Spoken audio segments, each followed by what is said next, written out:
காரியதரிசி மேவி செந்தாமரை ஆனந்தர் அண்ணா அவர்களை தங்கள் பகிர்வுகள் பகிர அன்புடன் அழைக்கிறோம். நமஸ்காரம் அண்ணா, வாங்க. எல்லாருக்கும் நமஸ்காரம். தெய்வ வேதத்தில் சொல்வாக்கே செல்வாக்கு, சொற்கருத்தம் எதற்கு என்று வருகிறது.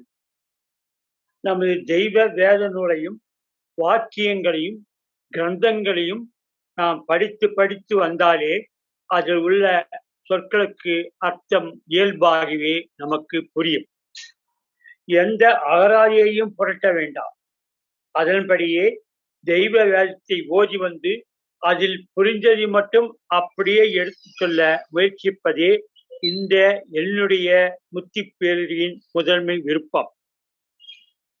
தெய்வம் அவர்கள் உங்களுக்கு இந்த நிலை புரியாவிட்டாலும் பரவாயில்லை, மனதில் மட்டும் வைத்துக் கொள்ளுங்கள் என்பது தெய்வ ஞான போதனை தரும் நேரத்தில் வெளியாக்கிய வாக்கியமாகும்.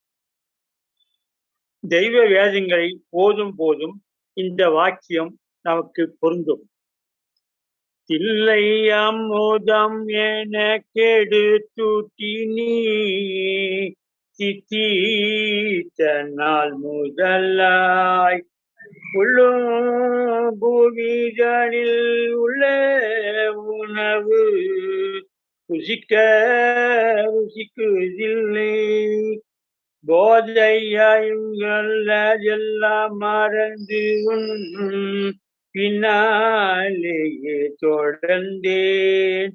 பொற்கிண்ண தின்பார் கஞ்சாவும் கலந்தந்த போதையின்றே தெளிந்தேன். எத்தனையோ கோடி இன்ப வெள்ள காட்சி யானைந்தே மகிழ இத்தனி செல்வோமும் எல்லோரும் காண்பீரன் என்று நாவோ நவில. எத்தனையோ கோடாகோடி அருந்தவ காட்சிகளானது நமது தெய்வம் அவர்களின் வேதாந்த மெய்வழி ஞான கிரந்தங்களை நாம் படிக்கும்போது பொதியலாக நம் அகத்தில் பிரகாசித்து காட்டும். நமது தெய்வ கிரந்தங்களை நாம் திரும்ப திரும்ப படித்து வரும்போது இது எல்லாம் நமக்கு நிச்சயமாக கிடைக்கும். தெய்வ மான்மியம் முதற்கண் ஒரு முக்கிய அதிசய செய்தியை நமக்கு எடுத்து காட்டுகிறது. அதில் அது கூறுவதாவது: பூர்வீக வரம்பற்ற புராதன காலத்தில் இருந்து ஆதியும் அந்தமும் இல்லாத அனாதி ஆதியான பரபிரம்மம் ஒரு காரிருள் இருட்கோள கருப்பாக வரம்பற்ற நெடுங்காலம் வரை எந்த ஒரு நுண்ணிய அசைவும் இன்றி காலாகாலங்களாக இருந்து வந்தது. தோற்றமில்லாத அந்த கூரிய இருள் வஸ்துவானதற்கு மூல உதய ஒன்று வந்து விடிந்த போது ஒரு கடுங்கால விம்மல் அந்த இருட்கோளத்தில் ஏற்பட்டது. அந்த விம்மல் கடும் பலம் கொண்ட விசும்புதலாக மாறி அசைய ஆரம்பித்தது. அசைவு என்றால் அந்த அசைவு அல்ல, வரம்பே இல்லாத அசைவு இது. இந்த அசைவினால் தன்னுடைய காரிருளை மாற்றிக்கொண்டு அண்டரண்டங்கள் எல்லாம் நிறைந்த ஏக கோடி சூரிய கிரணோதயமாய் எல்லையில்லாத ஏகரூப பேரொளி புலம்பாக பிரகாசித்தது. இந்த பிரம்ம பிரகாசம் பேரண்ட முகடலாம் தளாவி எங்கும் பிரதிபலித்து பெருங்குண பெருந்துணை பெருந்தெய்வமான ஒரு தனித்தலைமை பெருஞ்சோதியாக ஆகிற்று. உள்ளமை உயிர்ப்பு பெற்ற சுத்த சைதன்ய பரபிரம்மமாகவும் ஆகி நின்றது. இந்த சைதன்ய பரபிரம்மம் விஸ்வரூபம் எடுக்க அங்கு நேர்ந்த நெருக்கத்தாலும் புழுக்கத்தாலும் ஏகமயமான ஜலப்பிரளய பிரவாகம் உருவாகி மாபெரும் கடலாக மாறி கொப்பளித்து அலைமோதி நின்றது. அந்த ஜலப்பிரவாகத்திலேயே இது தனது திருப்பள்ளி சிங்காசனத்தை அமைத்துக் கொண்டு அரசு கொடி ஏறியதால் அந்த பரம்பொருள் தனித்தன்மையாக ஆட்சியை ஏற்றது. சர்வ அண்டரண்ட சராசரங்களையும் பூதல பாதாள முதலாகிய சராசரங்கள் அனைத்தையும் இந்த அண்டாண்டத்தில் படைக்க துவங்கியது. ஆகாயம், மண், காற்று, நீரு, நெருப்பு என்ற பஞ்சபூதங்களையும் படைத்தது. மலை, கடல், நதி, மடு, காடு, மரம், காய், கனி, கொடி என்ற ஏராளமான அண்ட சராசரங்களையும் சர்வ லோகங்களையும் இந்த அண்டத்தில் உருவாக்கியது. இதனையெல்லாம் அனுபவிக்க பல்கோடி ஜீவராசிகளையும் எண்ணத்தடங்காத அளவில் கோடான கோடியாக இது படைத்து வந்தது. அப்படி படைத்து வருகையில் இது எதுவும் அதற்கு திருப்தி அளிக்காததால் இன்னும் எதற்கும் நிகரில்லாத ஒரு அற்புத படைப்பை உண்டாக்க விருப்பம் கொண்டது. அதே சமயம் ஜீவராசிகள் இந்த அண்டத்தை அனுபவிப்பது போன்று தாமும் இந்த அண்டத்தை அனுபவிக்க ஒரு வழி வகுத்துக் கொள்ள வேண்டும் என்ற ஒரு எண்ணமும் அதற்கு ஏற்பட்டது. இந்த இரு நோக்கமும் கொண்டு மனு என்ற மனித அதிசய படைப்பை படைக்க இந்த பிரம்மம் எண்ணம் கொண்டது. அதற்காக இது ஒரே ஒரு துல்லிய அணுவிற்களவான ஒரு நுண்ணிய பிரணவ உயிர் ஆவியை மட்டுமே தனது கிரணமாலியாக எடுத்து இந்த அண்டத்தில் வெளிப்படுத்தி மனுக்கோலத்தை படைத்தது. இப்படி நுண்ணிய உயிர் பிரணவத்தை கொண்டு இறுதியாக இது படைத்த மனுவானது அதி அற்புத அதிசய வித்தைகளை கை கொண்டதாக இந்த நில உலகிற்கு வந்தது. இப்படி இந்த மனு படைப்பனை பிரம்மம் படைக்க ஒரு திட்டமிட்டு அறுதியிட்டு வடிவமைத்த வினோதத்தை பற்றி விளக்கமாக ஆதி மான்மீகத்தில் தெய்வம் எழுதி வர்ணித்து உள்ளார்கள். அண்டத்திற்கு ஒத்தது பிண்டம் என்ற சுலோகத்தில் நிரூபிக்கும் வகையில் தனது உத்பவம் எப்படி ஆகி அமைந்தது உள்ளதோ அதே போன்று மனிதனை படைக்க இந்த பரம்பொருள் திட்டமிட்டது.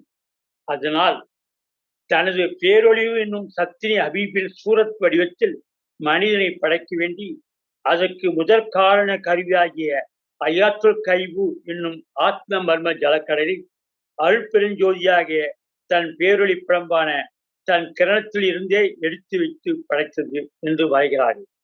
இதைத்தான் ஜலத்தினில் அக்னி உருவாய் இருந்ததடா என்று தெய்வம் வேதத்தில் பாடுகிறார்கள். அப்படி படைத்த அந்த அருள் ஜல கடலில் தம்மை போன்றே இந்த அழிவுக்கனவான ஆன்மாவை அங்கு சிங்காசனமிடவும் இந்த பிரம்மம் செய்தது. அந்த சுத்தாவி கலாமணி மண்டபத்தில் ஜலாசனமிட்டு செயலேறி அமர்ந்த அது அணுவளவான ஒரு ஆதி மூலாதார புள்ளியாக இருந்தே மனுவாக கலந்தது. இந்த மனுவானது அவ்வளவு சாதாரண உயிர்ப்பாக இந்த நில உலகத்திற்கு வரவில்லை என்றும் இது அசாதாரண செயல்திறனை அதிர்வுமாக தன்னில் கொண்டதாக வந்தது என்றும் தெய்வம் எடுத்துச் சொல்கிறார்.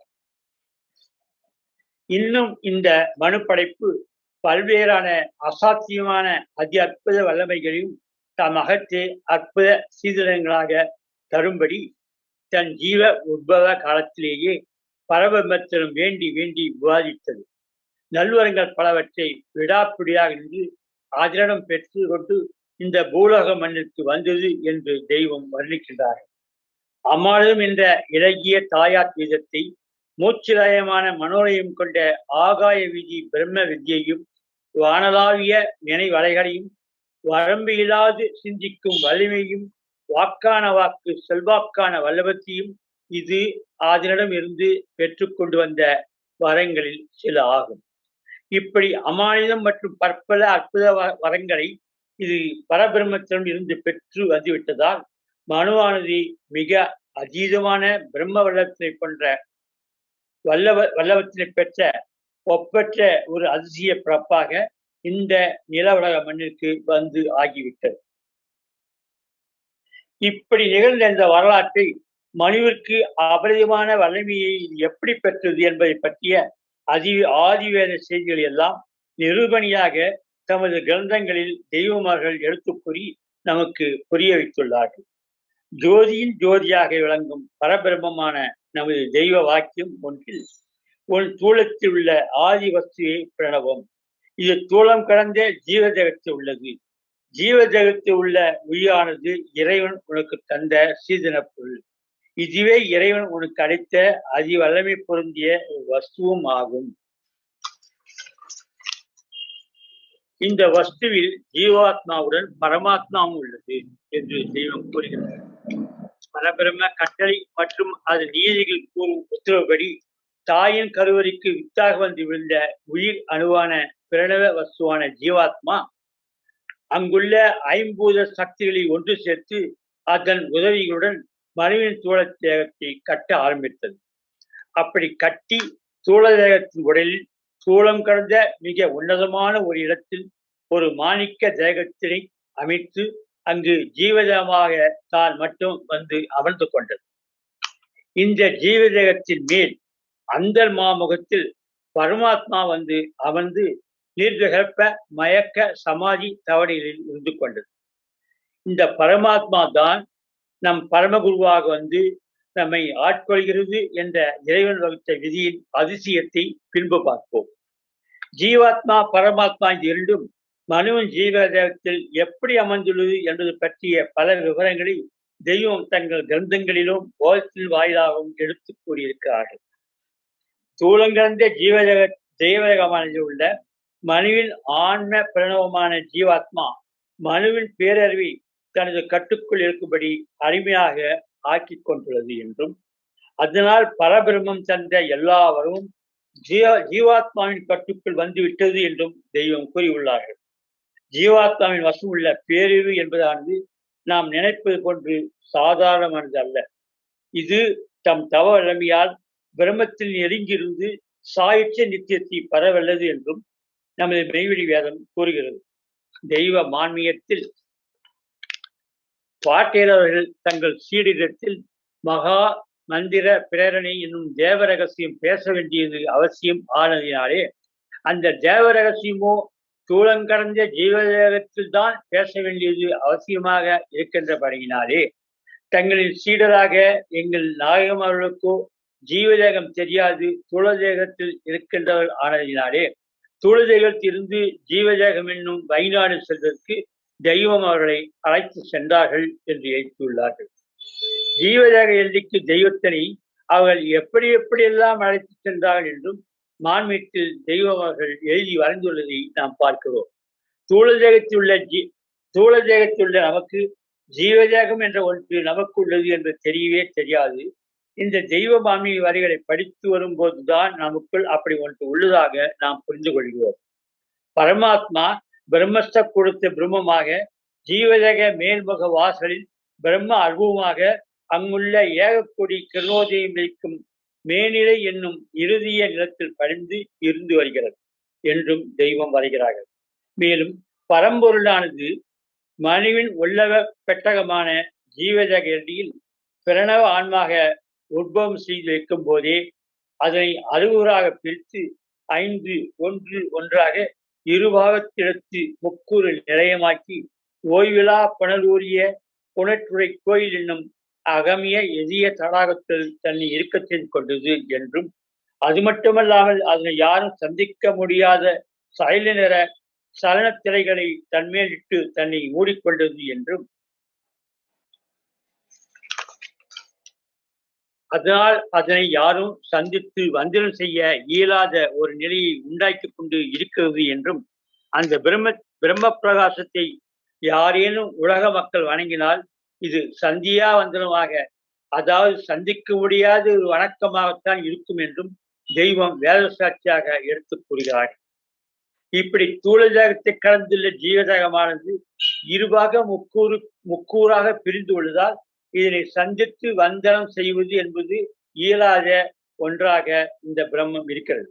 மனு ஜென்மம் எப்படி பாடுபட்டு தன் தூளதேகம் மனு ஜென்மம் எப்படி பாடுபட்டு தன் தூள துன்பம் ஏற்பட நின்று வழிபட்டாலும் அது எதுவும் அவர்களுக்கு பயனே தராது என்று தெய்வம் கூறுகிறார்கள்.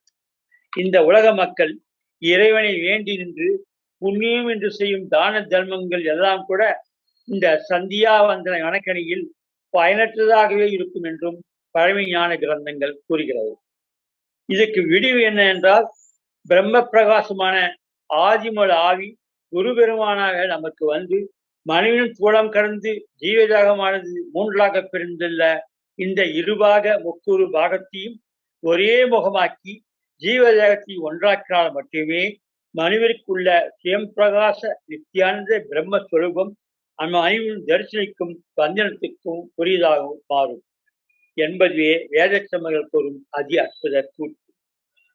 இது எல்லாம் நமக்கு எடுத்து விளக்கி நம் ஜீவதேக அருட்கோள இதயலோகத்தில் அதன் கதவானது திறப்பிக்கப்பட்டு கல்வெனும் நெஞ்சில் இந்த ஜீவதேக இருவாக முக்கோரியும் ஒன்றாக்கி அதனை அங்கு அருகிருத்தி தடவி முழுமையான பிரம்ம பிரணவ முதலை நாம் சந்தித்து மந்திரம் செய்திருக்கும்படியான தவ வணக்கம் நமது தெய்வ குருகளால் மட்டுமே நமக்கு தர முடியும். நமக்கு அந்த தரிசனியை அவர்கள் பெறச் செய்யும் போது தெய்வமர்களின் பரிசுத்த ஜீவ அலையும் நம்மீது வந்து மறைவி இருக்கும். இது எப்படியெனில் மயக்க நிலையில் நம் ஜீவதேகத்தில் பரமாத்மா இருந்தாலும் அது ஜீவதேகத்தில் மேலாதாரத்தில் உள்ளதால் தெய்வ வேத வாக்கியங்களையும் கிரந்தங்களையும் நாம் ஓதி வரும்போது நமது குருபனின் தேவ ஜீவ அலையின் பிரகாச அம்சம் அதில் போய் எளிதாக ஒட்டி விடுகிறது. நாம் நம் குருபரன் மீது கொண்டுள்ள பக்தி அலை அருவமானது. நமது ஜீவதேகத்தின் மேல் பறந்துள்ள பரமாத்மா ஆவியும் அருவமானது. அதனால் இது இரண்டும் அருவமாக இருப்பதால் அப்படியே ஒட்டி கொண்டுவிடும் என்று தெய்வம் வரைகிறார்கள். இதனை நமக்கு புரிய வைக்கவே நீ ஜீவாத்மா, நான் பரமாத்மா, நீ ஆண், நான் பெண் என்றும் வாக்கியத்தில் தெய்வம் எடுத்துரைக்கிறார்கள். மேலும் நம் தெய்வ மான்மியம் கூறி வருவதாவது என்னவென்றால், ஆதிலேயே பிரம்மமானது மனுவனை படைக்கும் போது மனிதனின் 6, 5, 1 ஒன்றான இருபாக முக்குறு நிலையமாக உள்ள ஓய்விழா புனலூரிய புனற்றை என்னும் இதய தடாகத்தின் இடத்தே அருவ வழியில் இருந்து கொண்டு தன்னை மறைக்க ஒரு கருப்பு திரையிட்டுக் கொண்டு அதன் மேல் 4 கபாடங்களை கருங்கற் பாறை கொண்ட பருவதங்களை வைத்து மூடி கெட்டித்தால் வட்ட போட்டிக் கொண்டு தனக்குத்தானே மறைத்து வாடுகிறது என்பதை மேலே பார்த்தோம். ஆனால் இந்த மனு பிறப்பின் ஒற்ப ஆதி ஜீவகாலத்தில் நீ மனுவாக வந்து பிறக்கும் போது உனக்கு தரிசனியை நாம் தருவோம் என்ற வரம் ஒன்றையும் பரபிரம்மம் அளித்திருந்த காரணத்தால் மனிதருக்கு இது தன் மறைப்பை வெளிப்படுத்தி தரிசனம் தர வேண்டிய ஒரு கடமை அதற்கு இருந்து வந்தது. அதனால் மனுமக்கள் தன்னை தரிசிக்க செய்ய வேண்டும் என்ற அதன் கடமையை அது நிறைவேற்ற அது அப்போதே ஒரு திட்ட வகுத்து வைத்துக் கொண்டிருந்தது. அதனால் அந்த ஜீவமூல வேதப்பதியின் மந்திராலய முன்வகுப்பு கபாட திருத்தடங்கள் வாயிலின் கெட்டித்தால் வட்ட போட்டி திறக்கும் மூலமந்திர சாவியை பரபிரம்மம் தானே வைத்துக் கொண்டிருந்தது. அது ஏன் என்றால் தாம் மனுரூபத்தில் இருப்பதாலும் தாம் அரூபத்தில் இருப்பதாலும் மனிதனை நேர்முகமாக தாம் சந்திப்பதற்கு இது இயலாததாக ஆகியிருப்பதால் அதற்கு ஒரு வழியை தேட ஒரு திட்டத்தை அப்போதே அது வகுத்து வைத்துக் கொண்டிருந்தது. அதாவது காலாகாலங்களும் மனுவானவன் ஞான பிரம்ம விதியை பெற மனுரூபத்திலேயே காலந்தோறும் நிலவுக்கு தாம் அம்சமான தன்னால் அனுப்பப்பெறும் இறை தூதுவர்களை மக்கள் தேடி அவர்களை கண்டறிந்து இதயலோகத்தில் தேர்ப்பிக்கும் வல்லமை கொண்ட வேதப்பதியின் மந்திராலய திருவுகோளினை அவரிடம் இருந்து பணிந்திருந்து பெற்றுக் கொள்வதற்காக இறைவனான கருணை கடலோன் அவர்களிடம் அந்த சாவியை ஏற்கனவே தந்து அனுப்பி வந்திருக்கின்றான். அது மட்டுமல்லாமல் உதய முகப்பாகிய முக்கருவுரு சூழ் ஆளவாய் ஐங்காய கரு கல்வத்தில் இருக்கும் அந்த பரபிரம்ம தேவகிரண அறையை மக்கள் தரிசனை பெறும் வாய்ப்பை பெற்றிட வேண்டும் என்பதற்காகவும் அந்த பிரம்ம விதேசையில் இன்னது என்று எல்லோரும் தெரிந்து கொள்ளவும் அருள்மணி குழிக்கும் தெய்வீக வேதத்தை அந்த மதிமகத்துக்களிடம் தந்து இந்த நில உலகிற்கு அனுப்பி வைத்திருக்கின்றது. மெய்யை பெற விரும்பும் எல்லா யதார்த்த மனம் கொண்ட மக்களும் இவர்களின் வாயிலாக நீதி அமல வாழ்வதரும் யதார்த்த கோடானி கோடி என்னும் 16 மணி மூலப்பண்டார பெட்டக சாவியை பெற்றுக்கொள்ள வேண்டும் என்பது மனைவின் முதற் கடமையாக இறைவன் வகுத்து வைத்துள்ளான். இந்த கடமையை அறிவதே தன்னை அறிந்ததாகும். மெய்யை பெற விரும்பும் தெய்வ மக்கள் யாவருக்கும் இது விதிப்பயனாக உள்ளது என்றும் ஆன்மீகத்தில் தெய்வம் வரைகிறார்கள். இவையெல்லாம் தெய்வத்தை நாம் தோற்றெடுத்து வேண்டுதல் புரியும் போது தெய்வம் நமக்கு தரும் அகமிய அரூப வரமாதி வரமாகும். இதனைத்தான் தன்னைத்தான் திருத்தலம் எங்கே என்று தெய்வம் வேதத்தில் பாடுகிறார்கள். ராதிகுலம் பாராதே இருந்த மணி மந்திர மௌன வித்தே ஆதினூராணியை தன்னில் அறிந்தவர் அன்பில் அணி முத்தே என்றும் தெய்வம் பாடுகிறார். குரு பெருமானிய நம்ம தெய்வ மெய்ச்செயலும் அவர்கள் வேதத்தில் எழுதியிருக்கும் ஜீவ ஆன்ம பார ரகசியங்களும் பரபிரமத்தில் பூரண வல்கமும் மனுவின் மனலயத்தோடு ஒன்றோடு ஒன்று பிணைந்த பிரம்ம வைப்பாக இருப்பதால் இவை ஒன்றை ஒன்று கவரும் ஆகர்ஷ சக்தி அலைகொண்டதாக இருந்து தகுந்த நேரத்தில் ஒன்றிவிடவும் செய்கிறது. இணை நிகர் எதுவும் இல்லாத நமது மெய்வெளி வேத திருமறையில் பிரம்ம நிலை குறித்து நமது மெய்வெளி குரு பெருமான் சொல்லும் செய்தி அனைத்தும்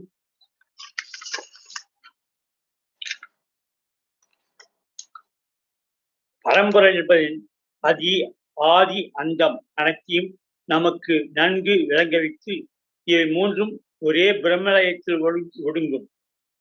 பரம்பொருள் என்பதன் ஆதி அந்தம் அனைத்தையும் நமக்கு நன்கு விளங்க வைத்து இவை மூன்றும் ஒரே பிரம்மத்தில் ஒடுங்கச் செய்யும். ஒடுங்கி அங்கு அது அசைந்து தேவ நடனமும் புரியும். தெய்வ வேதங்களை நாம் ஓதி நாம் நமது வைத்தவ குருவனை நினைந்து அவரை வணங்கும் போது அவரை வணங்கி வரும்போது அதாவது பிரம்மமான நமது தெய்வ பெருங்கலை வந்து மேலே சொல்லுவாரு நினைவு மற்றும் மனோ என்ன லயத்தால் நம் ஜீவ ஆவி ஆன்மாவில் வந்து அது லயித்து ஒட்டி வருகிறது. ஒட்டி ஒட்டாதே உடம்பில் ஓங்கும் பஞ்சாட்சினி என்கிறது மெய்வழி வேதம். பரம்பொருளும் தெய்வமும் அவர்கள் வேதமும் தெய்வ மீது நாம் கொள்ளும் அன்பும் ஒன்றோடொன்று ஐக்கியமாகி ஒன்றுவதே பிரம்ம வித்தை.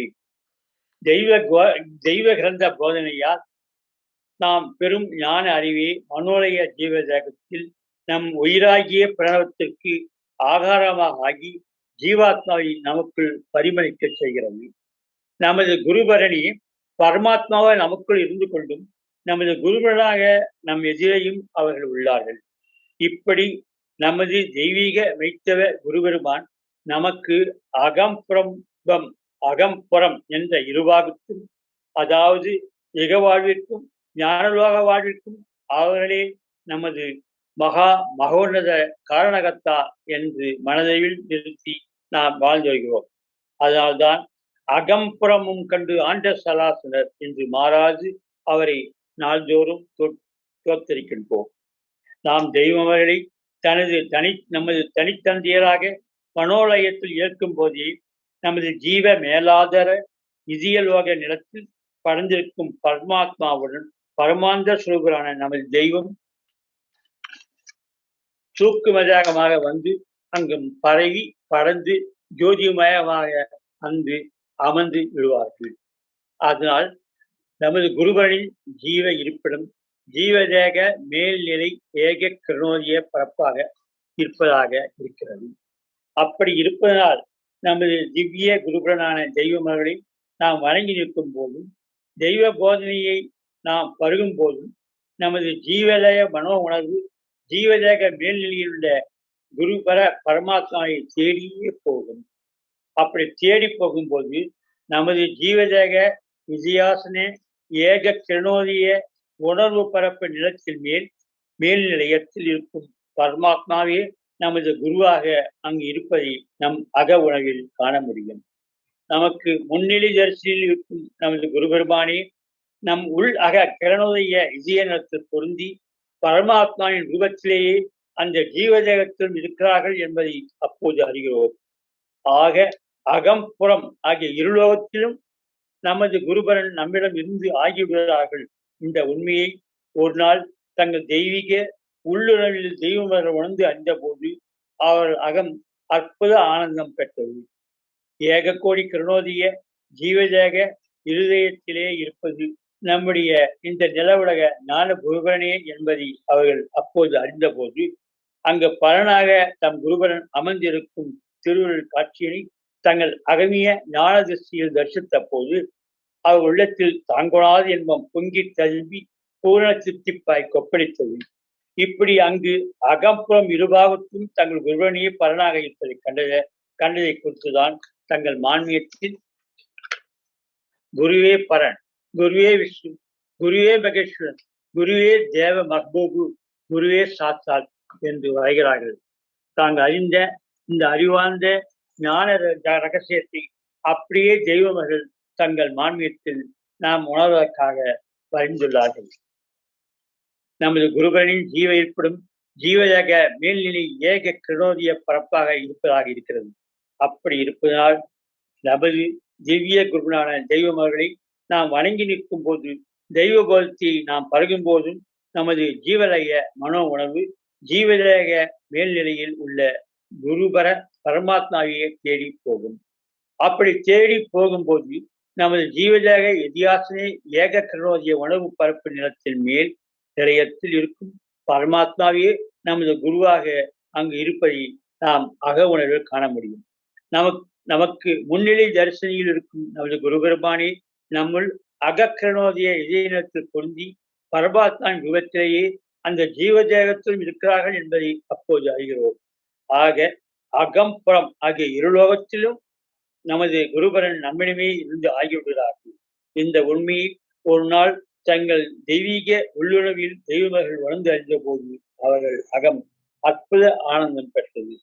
ஏககோடி கிரணோதிய ஜீவதேக இதயத்திலே இருப்பது நம்முடைய இந்த நில உலக ஞான குருபரனே என்பதை அவர்கள் அப்போது அறிந்த போது அங்கு பலனாக தம் குருபரன் அமர்ந்திருக்கும் திருவள்ளுவர் காட்சியை தங்கள் அகமிய ஞான திருஷ்டியில் தரிசித்த போது அவர் உள்ளத்தில் தாங்கொணாத இன்பம் பொங்கி தழும்பி பூரண திருப்திப்பாய் கொப்பளித்தது. இப்படி அங்கு அகம் புறம் இருபாகத்திலும் தங்கள் குருபரனே பலனாக இருப்பதை கண்டதை குறித்து தங்கள் மான்மியத்தில் குருவே பரன், குருவே விஷ்ணு, குருவே மகேஸ்வரன், குருவே தேவ மஹ்பூபு, குருவே சாஸ்தாத் என்று வருகிறார்கள். தாங்கள் அறிந்த இந்த அறிவார்ந்த ஞான ரகசியத்தை அப்படியே தெய்வமர்கள் தங்கள் மான்மியத்தில் நாம் உணர்வதற்காக பரிந்துள்ளார்கள். அப்போது அப்படி அன்று அறிந்திருந்த போது தெய்வங்களுக்கு தோன்றிய இன்பம் தங்கிய பூரண அலங்கிய பரிமளிப்பு சதா அவர்களிடம் அலைமோதி இருந்தது என்று கூறும் அவர் உணர்வை கொண்டு நாமும் சதா நினைந்து அந்த பேரொரு குறிப்பை சத்தியமாக பெற்றே ஆக வேண்டும். நமது மெய்வழி தெய்வ பாசனங்களையும் ஞான குருவர்கள் போதனைகளையும் நாம் கேட்க கேட்க ஜோதியில் கலந்த பிரம்மமான இந்த பரபிரம்மத்தின் பிரகாசம் நம் ஜீவ ஆன்மன உயிருக்குள் வந்து படிந்து ஒட்டிவிடும். இதையெல்லாம் தெய்வமர்கள் தங்கள் வேதத்தில் நமக்கு எடுத்து விளக்குகிறார்கள். அங்கு நம் தெய்வத்தில் அப்படி போய் நமது குருவரன் படிந்து இருப்பதைதான் காட்டுதற்கிருப்பார் வீட்டில் கல்வினும் கொடியல் மேலோ, காட்டுதற்கிருப்பார் வீட்டில் கல்வினும் கொடியல் மேலோ என்று தெய்வம் பாடியுள்ளார்கள். ஆனால் இந்த பிரம்ம செய்திகள்லாம் நாம் உணர்ந்து ஆராய்ந்து பார்க்காமல் தான் இருக்கிறோம். நாம் செய்யும் மெய்வழி தெய்வ வணக்கமும் தியானமுமே இந்த செயலை நமக்குள் ஆக்கி நிற்கிறது என்ற புரிதலானது நமது உள்ளத்தில் ஆழ்ந்து பதிந்து நமக்கு இருக்க வேண்டும். நாம் தெய்வமர்களை நமது தனித்தந்தையாக இருக்கும் போதே ஜீவ மேலாதார இதய லோகத்தில் பறந்திருக்கும் பரமார்த்த சொல்கிறான நமது தெய்வம் நமது ஜீவதேகத்தில் முன்முகப்பு ஏக கரோதி நிலத்தில் சூக்கமதத்தில் ஒரு நயமாக இணைந்து அமர்ந்து விடுகிறார்கள். ஓடி எனது ஆசான் கை கலந்த நாடு, ஓடி எனது ஆசான் கை கலந்த நாடு என்பது நம் எழுதப்படலாம். இப்படி நம் ஜீவதேகத்தில் வந்து அவர்கள் நம் அகத்தில் பிரம்ம தேவாலயாக புரண்டு வந்து இணைந்து விடும் மெய்ச்செயலால்தான் யதார்த்த எண்ணத்தில் யதார்த்தமான எண்ணத்தில் நம் தெய்வ பிரபத்தை நாம் வழங்கி போற்றி வருவதால்தான் நம் ஜீவதேகத்தில் தெய்வங்களின் தேவ பிரம்ம ஆவி வந்து ஒட்டி பிரகாசிக்கின்றது. இந்த பிரம்ம வீச்சில் ஒட்டுதால் நிச்சயம் தரும் ஜீவ பிரயாண வரத்தை இயல்பாக நமக்கு தந்து விடுகிறது. இந்த முறையிலே தான் நாம் அந்த பரமபதத்தை பெற்று வருகிறோம். மெய்வழி தெய்வத்தை இந்த பெருங்கலை இப்படித்தான் நமக்கு கிடைக்கிறது. இதனால் மெய்வழி மக்கள் அநேக நற்பலன்களை இன்று வரை பெற்று வருகிறார்கள். இந்த செயலைத்தான் செய்திகள் அனைத்தும் குருமார்கள் கைமுறையாற்ற வேண்டும். செய்திகள் அனைத்தும் குருமார்கள் கைமுறையாய் தொடங்கும் என்று தெய்வ வேதம் பாடுகிறார்கள். இப்படி நாம் பெறும் இந்த சத்திய தவநிலையை இந்த மெய்வழி மக்களாகிய நாம் யாரும் உணராதிருக்கிறோம் என்றுதான் சொல்ல வேண்டும். அவர்கள் நமக்கு தரும் இந்த மெய்த்தவ செயலைத்தான் காலாகாலம் எல்லாம் காமியல்கள் கைமுறை அக விழித்தது பகுதாது மாமணி பயிருக்கு காவல் பார்க்க வந்தது என்ற வரிகளை தெய்வ பாடல்களை நாம் பார்க்கிறோம். இந்த மெய்ஞான பார ரகசிய வித்தி இறை கட்டளைப்படி இது நாள் வரை ஜீவமுத்தர்கள் இந்த நிலவுலகிற்கு எடுத்துக்கொண்டுதான் வந்திருக்கிறார்கள். அப்போது இந்த மனுமக்கள் வந்த அந்த மெய்த்தவ குருபரனை பணிந்து ஏற்று மெய்வரத்தை பெற்று தவமிருந்து ஞான பூரண நிலையை பெற்றுக்கொள்ள வேண்டும் என்பது இறை கட்டளை. ஆனால் இந்த பிரம்ம வித்தை இந்த நிலவுகளுக்கு தொடர்ந்து ஆன்றோர்கள் எடுத்து வந்தாலும் இந்த இக உலக மக்கள் இக உலக பெறாக்கினால் அந்த மெய்த்தவ முத்தர்களை ஏற்காது மறுத்தளித்தும் துரத்தியும் வந்திருக்கிறார்கள். இப்படிப்பட்ட நிலை தொடர்ந்து இருந்து வந்தபடியால் மெய்ஞான அறிவு தந்து யாரையும் திருப்ப முடியாத நிலை பற்பல காலங்களாக தொடர்ந்தது.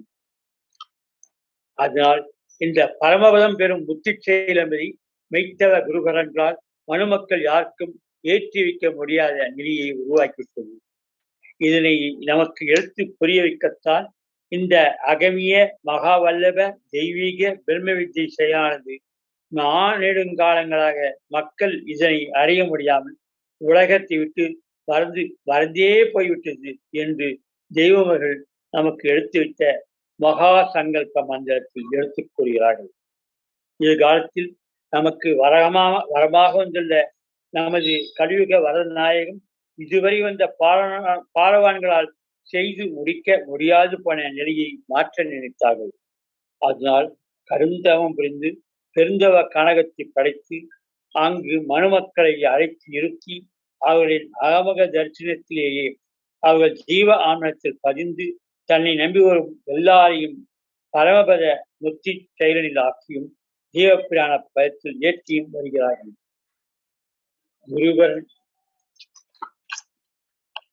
குருபரனே கடும் தவமீற்றி வரமான வரம் பெற்று தங்கள் பிள்ளைகளை தம் கடும் தவத்தால் ஏற்றத்தால் அவர்கள் எல்லாம் தேவ பிறப்பில் ஏற்றுவது என்பது பிரம்ம ஞானத்தில் ஒரு அபூர்வமான அதிசய செயலாக ஒரு அற்புதப்பட்டதாக இருக்கிறது.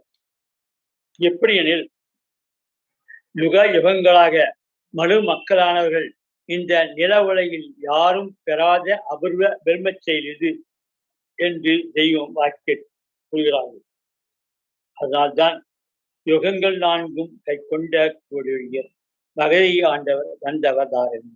யுகங்கள் நான்கும் கை கொண்ட கோடுய மகதி ஆண்ட வந்தவர் தாரமே என்று நாம் தோற்றரிக்கும் இந்த வேதவர்களை நாம் கவனிக்க வேண்டும். மக்கள் தேவளாக்கி ஜீவபிராணமாக்கும் செயல் என்பது கிரேதாயுகத்தில் நாரதமணி பொங்குவர் காலத்தில் தான் இது நிகழ்ந்தது என்றும் அதன் பிறகு இப்போதுதான் தம் காலத்தில் மட்டுமே இது நிகழ்கிறது என்றும் தெய்வம் எடுத்து பேசி நமக்கு புரிய வைத்திருக்கிறார்கள். மக்கள் தேவளாக ஆக்கி ஜீவபிரயாணம் ஆக்கும் செயல் என்பது கிரேதாயுகத்தில் நாரதமணி பொங்குவர் காலத்தில் தான் இது நிகழ்ந்தது என்றும் அதன் பிறகு இப்போதுதான் தம் காலத்தில் மட்டுமே இது நிகழ்கிறது என்றும் தெய்வம் எடுத்து பேசி நமக்கு புரிய வைத்திருக்கிறார்கள். இந்த தெய்வ திருவாக்கியத்தை நாம் வான்மதி குரல்களில் பார்க்கலாம். வலுவாக பிறந்து வந்த சர்ஜனர் இறை பிரம்ம தூதுவாக வந்திருக்கும் மைத்தவ குருபரன் அவர்களை அன்புணர்ந்து பணிந்து நின்று மெய்முதல் வேண்டும் போது தெய்வங்களின் தவலபமான பிரம்மலய ஜோதி பிரகாச கதிர்வீச்சு அந்த மனுவின் மேல்நிலையில் உள்ள ஜீவதேகத்தில் பிரமாத்மாவின் சேர்த்திடத்தில் அதுவும் வந்து ஒட்டியிருந்தது. இந்த மெய்த்தவ ஒட்டுதலால் தான் எதிர்காலத்தில் இந்த பரிசுத்த பிராணம் நம் ஒவ்வொருவருக்கும் கிடைக்கிறது. தூய அடக்கத்தால் நித்திய வாழ்வு அரசியும் பெறுகிறோம் என்பதையும் நாம் அறிய வேண்டும். ஆதி அந்தமுமே விளங்க என்றனக்கு ஜோதியில் எழுந்து வந்த வாழகுருவே ஆதி அந்தமும் விளங்க என்றனக்கு ஜோதியில் இருந்து வந்த வாழகுருவே என்று பூரணப்பதியில் தெய்வம் பாட்டுகிறார்கள். இது எல்லாம் நமது குருபரனாகிய சர்வமத வேத கர்த்தர் அருளி உள்ளதான ஆதிமை வேதத்தை படைக்கும் போது நாம் அறியாமலேயே நமக்கு விளையும் தவ ஏற்றமாகும். தெய்வ மான்மியத்தில் ஆத்ம மர்ம ஜலக்கடலினுடைய சத்வானியானது மனித குலத்தில் கலந்து தோய்ந்து விட்டபடினாலேதான் அந்த நாடோறும் பதிவனாகிய ஏகநாகனை அறியும் சக்தியானது மனிதனுக்கு லபித்து விட்டிருக்கிறது. ஆத்ம மர்ம ஜலக்கடலுடைய சத்வாரியானது மனித குலத்தில் கலந்து தோன்றி விட்டபடினாலேதான் அந்த நாடோறும் பதிவனாகிய ஏகநாகனை அறியும் சக்தியானது மனிதனுக்கு லபித்து விட்டிருக்கிறது என்று கூறி தெய்வம் வருகிறார்கள். அப்படி அது தோய்ந்து நம் ஜீவத்தேகத்தில் அந்த பிரம்ம பிரகாசத்திற்கு காலத்தினாலேதான் பிரம்மத்தை தனக்குள் தரிசித்து அறியும் சக்தி இயல்பாகி மனிதனுக்கு தரப்பட்டு இருக்கிறது. இப்படி இருப்பதால்தான் நமது மெய்த்தவ குருதெய்வ பிரான் நமக்கு அருளும் பெருங்கருணை போதமானது நம் ஜீவதேகத்தையே அசுதார செய்து ஞான புலி என்பதானது நமக்கு கிடைக்கும் வாய்ப்பும் உள்ளது. இப்படிப்பட்ட அரும்பெரும் செய்திகளை தெய்வ வான்மியம் மற்றும் வாக்கியங்கள் இருப்பதை விவரமாக நாம் பார்க்க ஒரு சிறு குறிப்பை மட்டும் இங்கு நாம் பேசுவோம். உலக மக்கள் சாதாரணமாக அவர்களுடைய மூச்சை வாசி என்று நினைத்து யோகம் செய்கிறார்கள். இது தவறு என்று எல்லோரும் புரிந்து கொள்ளும்படி நாம் வேதத்தில் வாசி என்றால் மூச்சது என்று மோசமது போகாதே முக்கால்வமே சொன்னேன் என்று தெய்வம் பாடுகிறார்கள். ஒரு தெய்வ வாக்கியம் ஒன்றில் உன் சுவாசம் 2 வகைப்பட்டது. ஸ்தூல சுவாசம் ஒன்று, ஜீவ சுவாசம் ஒன்று. உன் மனம் ஜீவ சுவாசத்துக்கு மட்டுமே கட்டுப்பட்டது. ஜீவதேகத்தை நீ அறிந்தால்தான் ஸ்தூல மூச்சை உள்ளடங்கி ஜீவ சுவாசம் பெற்றுவிட்டால்தான் நீ தியானத்தில் அமர முடியும் என்று கூறுகிறார்கள். தெய்வங்களை நாம் தியானிக்கும் போது தெய்வ காருண்ய வெப்பினால் இயல்பாகிய நமது மனநடியும் எண்ணமும் மூச்சு நயமும் மனோலயம் கொண்ட ஜீவ சுவாசம் உருவாகி விடுவதால் இயல்பாகிய சுவாசம் ஒடுங்கும். இதுவே வாசியாகும். ஆனதொரு மூச்சு அகலாது பற்றியே என்று தெய்வம் இதை வர்ணிக்கின்றார்கள். அன்னமயில் வாசி என்ற குதிரை ஏறி அகில மண்டலம் எல்லாம் அரைநொடிக்குள் வரவுமாகும் என்றும் தெய்வம் பாடுகிறார்கள். கற்பக வாசி மேல் உப்பனச்சாரி கடுநடை வேகமெழ என்றும் நம் தெய்வம் பாடுகிறார்கள். இப்படியெல்லாம் பரம்பொருளான பிரம்மம் எடுத்து வைத்துள்ள இறைவித்தியின் மகத்துவம் என்ற ஒன்று உள்ளது என்பது பற்றி எதுவும் தெரியாமல் இந்த உலகம் இருக்கிறது. இதை பற்றி தெய்வம் அவர்கள் வெறுமனே ஏதோ நினைத்துக் கொண்டு இந்த உலக மக்கள் தங்கள் மூச்சையே பிடித்து அடக்க முயன்று துன்பத்திற்கு ஆளாகிறார்கள். இந்த துன்பத்தை தியானம் என்று வேறு நினைத்துக் கொண்டிருக்கிறது இந்த உலகம். இது எல்லாமே மிக மிக தவறானது. இந்த உலகம் இப்படிப்பட்ட அழிபாதியில் சென்று கொண்டிருக்கிறது என்று இந்த உலக மூடத்தனமான அஞ்ஞானத்தில் மூழ்கியுள்ளதை பற்றி வேதியுடன் பல சமயங்களில் தெய்வங்கள் எடுத்துரைப்பார்கள். தெய்வ நினைவால் நம் சுவாசம் ஜீவ சுவாசமாக மாறி ஒடுங்கி ஆடி இருப்பதே தவம். இப்படி ஒடுங்கி இருக்கும் சுவாசமே பிரணவக்கரையாகும். யமனை அச்சுறுத்தும் இந்த பிரணவக்கரையை ஜோதி சொரூப திருமேனி என்றும் கூறி நமக்கு தெய்வம் புரிய வைக்கிறார்கள். எதற்கும் முதல் பொருளாகி பின் அறிவிலா அப்பொருளை இருலோக சத்தராகி இலகிய சின்மயத்தை சதுர்முகமாய் மேற்கு ஒழிய ஸ்தாபனத்தை என்று தெய்வம் அவர்கள் சித்தரித்து பாடுகிறார்கள். இறைவனானவன் தூளம் கடந்த ஜீவதேகமானது இருபாக முக்கோராக பிரித்து வைத்துள்ள அதோடுதான் பிரம்ம ஆவையானது பிரகாச உருவாக பறந்திருக்கிறது. இந்த பிரம்மம் நம்மை உயிர்ப்பிக்கும் போதே வகுத்து ஒப்புடன் செய்வித்த திட்டமில்லை. இதில் முதல் கூறுதான் முக்கோணம் என்றும், அடுத்தது அறுகோணம் என்றும், அதுக்கு அடுத்தது எண்கோணம் என்றும் ஞானகிரம் கூறுகிறது. இப்படி இருக்கும் இந்த 3 கோணத்திலும் தான் பிரம்மம் தனது பிரணவ ஆவியை பதித்து வைத்து கொண்டுள்ளது என்று தெய்வமான்மியம் கூறுகிறது. அதாவது ஜீவ தேகத்தில் முதல் பாகம் முக்கோணம் என்பதாகும். இங்குதான் நினைவின் ஆரம்ப சுழி உள்ளது என்று தெய்வ பாடல்களில் கூறி எடுத்துக்காட்டுகிறது. சொறி சொறி தொரு கிழித்ததில் சூழுலகம் அது எழதாய் என்ற தெய்வப் பாடலினை முதலில் நாம் அறிந்து கொள்ள வேண்டும். இதுவே கொடுமுனை என்று அறியலாம். முக்கோண முதற்சுவினை கொடுமுனை என்பார்கள். முதல் மூல அந்த நிலை அடியிடம் இது என்பார்கள்.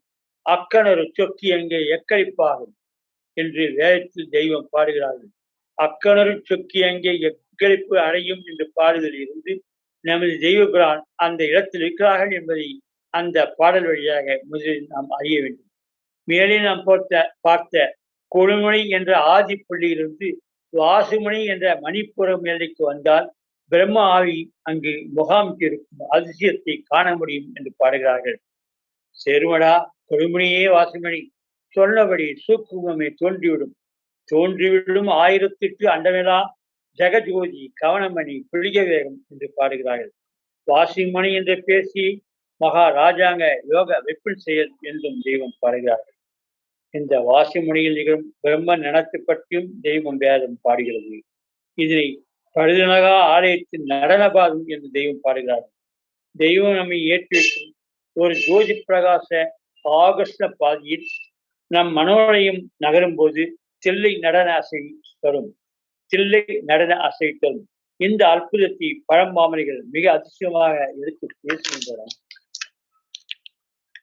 பூசாமல் ஏறிடும் வாசி மோனையின் மேல் குருபரன் தன்னிடமே தேசிய ஆடும் தீரு நடனம் கண்டான் தித்திக்கும் உன் உயிரே என்று மெய்வழி தெய்வம் பாடுகிறார்கள். சுழி என்ற ஆதி புள்ளியிலிருந்து வாசிமணி வரை வந்து ஆடும் வாசியே திருநடம் ஆகிறது. இதனைத்தான் கொண்டனி அதில் கூடிய சபை என்கிறது விநாயகர். இவையெல்லாம் நமது மகா பிரம்ம குருபரான நமது தெய்வத்தை பரிசுத்தமாக நாம் மனதிலிருத்தி ஒரே நினைவாக காக்கும் போது மட்டுமே நடப்பது இதுவாகும். இவையெல்லாம் நினைவாரிய பிரம்ம மனோலயத்தால் நடப்பது. அதாவது மனக்கண்ணால் எண்ணம் மற்றும் கற்பனை கடந்த பக்தி பரவசத்தால் நாம் நினைவு என்னும் சொப்பன கோட்டையில்தான் மெய்யான பிரம்மத்தை உணர முடியும் என்று தெய்வம் பாடுகிறார்கள். மகா பிரகாச தெய்வ குருபரனை நினைக்கும் தெய்வீக நினைவில் வைப்பில் மட்டுமே இது நிகழும் என்றும் தெய்வம் வர்ணிக்கின்றார்கள்.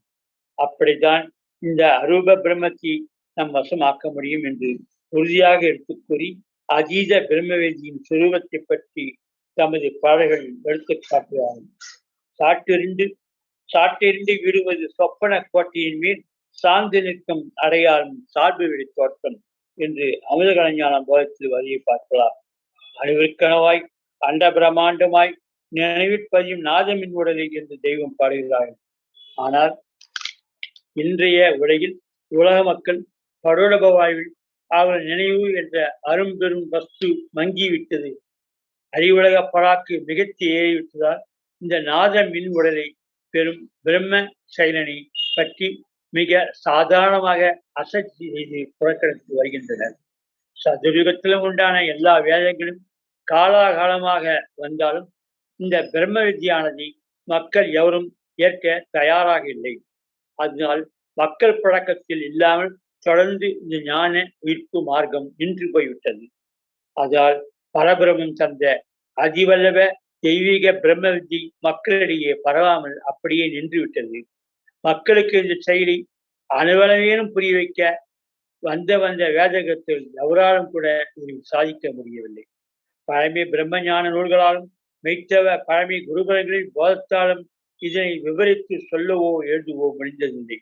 அவர்கள் உலகிற்கு வந்து பல்லாயிரம் பாசுரங்களும் பல்லாயிரம் நூல்களுமாக இருந்தாலும் அதனால் எந்த பயனும் இல்லாமல் போயிற்று. மெய்ஞானம் என்பது இறைவனானவன் தந்த வரம் என்று விளக்குவதற்காகவே இதனை தொடர்ச்சியாகவே விட்டுவிட்டோ தெளிவான ஞான விற்பனை யாராலும் மக்களுக்கு தர இயலவில்லை.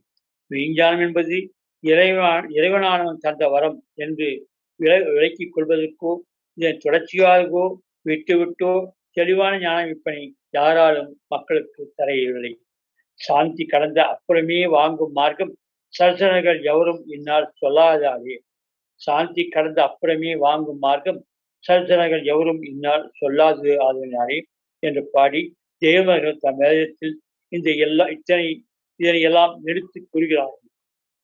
அதனால்தான் வந்த வந்த மாமணி மகத்துக்கள் நமது மெய்யுடன் தெய்வம் வந்து இந்த நில உலக மக்களுக்கு இனி தந்துவரும் ஞான கிரந்தங்களையும் அவர் மக்களுக்கு போதிக்கும் வரிசை வாரியான வாக்கிய அருளமைச்சையும் எப்போது இந்த நிலவுக்கு வந்து நிகழும் என்று எதிர்நோக்கி எல்லாரும் காத்திருக்கிறார்கள் என்று பிரம்மத்தின் இறை தூத மாமனிதர்களும் ஜீவாதிக்க அமர்களும் பிரம்மத்தின் நேரடி தீர்க்கதரிசிகளும் காத்திருக்கிறார்கள் என்று பல தீர்க்கதரிசனங்கள் எடுத்துக்கூறி வந்துள்ளது. அதன்படியே இன்று வந்து நமது தெய்வ ஆதிமூல பரபிரமத்தால் இறக்கப்பட்டுள்ள நமது சூடாமணி ஆதிமி உதய போன வேதாந்தமும் அவர் தந்த ஆதி மாண்பியும் இன்று இந்த பூமிக்கு வந்துவிட்டது. வையகத்தையும் வானகத்தையும் சர்வ காலங்களையும் சர்வ காலத்திற்குள் அடங்கிய அழிவிலா நித்திய பூரண மேம்பாடுகளையும் கையில் வரவைத்து தருவது இந்த நூல் என்று தெய்வம் அவர்கள் நமக்கு புரியுமாறு வேதத்தில் எழுதி வெளியிட்டுள்ளார்கள். வந்த மதிமகத்துக்கள் தெய்வங்களால் ஏற்றப்பட்ட இந்த மெய்வழி வேதத்தினை அகமிக்கல் கண்டு மெய்வழி தெய்வம் வாயிலாக தம் மக்களுக்கு புரியுமாறு தரப்பெற்றுள்ள பாரரகசிய மெய்த்தவ செய்திகளையும் கண்டு மனம் கழித்து ஆச்சரியமடைந்துள்ளனர் என்ற செய்தியும் இப்போது காணப்படுகிறது. அதனால்தான் மானிடுங்காலம் கொண்ட இப்பூமண்டல பார்வான்களின் தீர்க்கதரிசன செயல் கை கொண்டேறியதே இந்த கிரந்தம் என்று நம் வேத நூலின் முன்முகப்பில் தெய்வம் அவர்கள் பதித்து அழுத்தி எழுதியுள்ளார். தெய்வம் அவர்கள் நமக்காக இறக்கியுள்ள இந்த ஆதிமி பூரண வேதாந்தத்தில் ஒரு வரி கூட எதுவும் வீணாகாதபடி இருப்பதால்தான் இந்த கிரந்தத்தில் செயலில்லாத வாசகமே கிடையாது என்று தெய்வம் நம் வேத புத்தக முன்முகப்பில் எழுதி வச்சுள்ளார்கள். அந்த பேருள் உண்மையை உதாரணமாக சொல்ல வேண்டுமானால், நெஞ்சம் நழுவி நிறைந்த பூரணத்தில் குஞ்சித பாதம் குணபெறவிடும். நெஞ்சம் நழுவி நிறைந்த பூரணத்தில் குஞ்சித பாதம் குணம் பெறு வடிவம் என்று மெய்யுள் வேதத்தில் தெய்வம் எழுத்து வைத்துள்ள வரிகளை நாம் பார்க்கலாம். இந்த இரு வரிகளில் நெஞ்சம் நழுவி என்றும் குஞ்சித பாதம் என்றும் நிறைந்த பூரணம் என்றும் கூறியிருக்கிறதை பார்க்கிறோம். இந்த மூன்று பிரம்ம நிலைகளையும் எடுத்து காட்டுகிறது என்பதை நாம் காண்கிறோம். குஞ்சிதாதம் என்றால் வளைந்த பாதம். இந்த வலிவு மேல்நிலை வந்தால் பூரணம் என்ற மதிமாத எல்லைக்கு வந்து சேர்வதையும், நெஞ்சம் நழுவி என்பது ஆரம்ப சுவையிலிருந்து வருவது என்பதையும் இந்த பாடல்கள் எடுத்து காட்டுகிறது. மேலும் நமது மெய்வழி வேதத்தில் சாயுத்திய பரபிரம்மமானது மனிதனின் தூளத்திற்குள் தூள சூக்கும காரண மகா காரணம் என்னும் 4 தேகங்களாக பிரிந்து அதனுள் மறைந்து கொண்டு உள்ளது என்ற ஜீவ ஆன்மன செய்தியையும், அதனால் நாம் பெயருக்கும் முத்தான முத்தி செயல்களையும் பலவாறு எடுத்து தெய்வம் அவர்கள் நம் வேதத்தில் தெரிவிக்கின்றார்கள். தோழ தேகத்தை தாண்டிய ஜீவதாகமானது முதலில் சூக்கும தேகம் உள்ளது. உலகமெல்லாம் சம்மதிக்க மேலும் திறமுடார் எனினும் தன்னிலாந்த சூக்குமத்தை காண ஆகிடாது அறிவின் உண்மை என்று தெய்வம் பாடுகிறார்கள். உலகமெல்லாம் சம்மதிக்க மிகவும் திறமுடார் எனினும் தன்னிலாந்த சூக்குமத்தை காண ஆகிடாது அறிவின் உண்மை என்று தெய்வம் பாடுகிறார்கள். இந்த உலக மக்கள் இது அருகிலேயே வர முடியாது என்று கூறி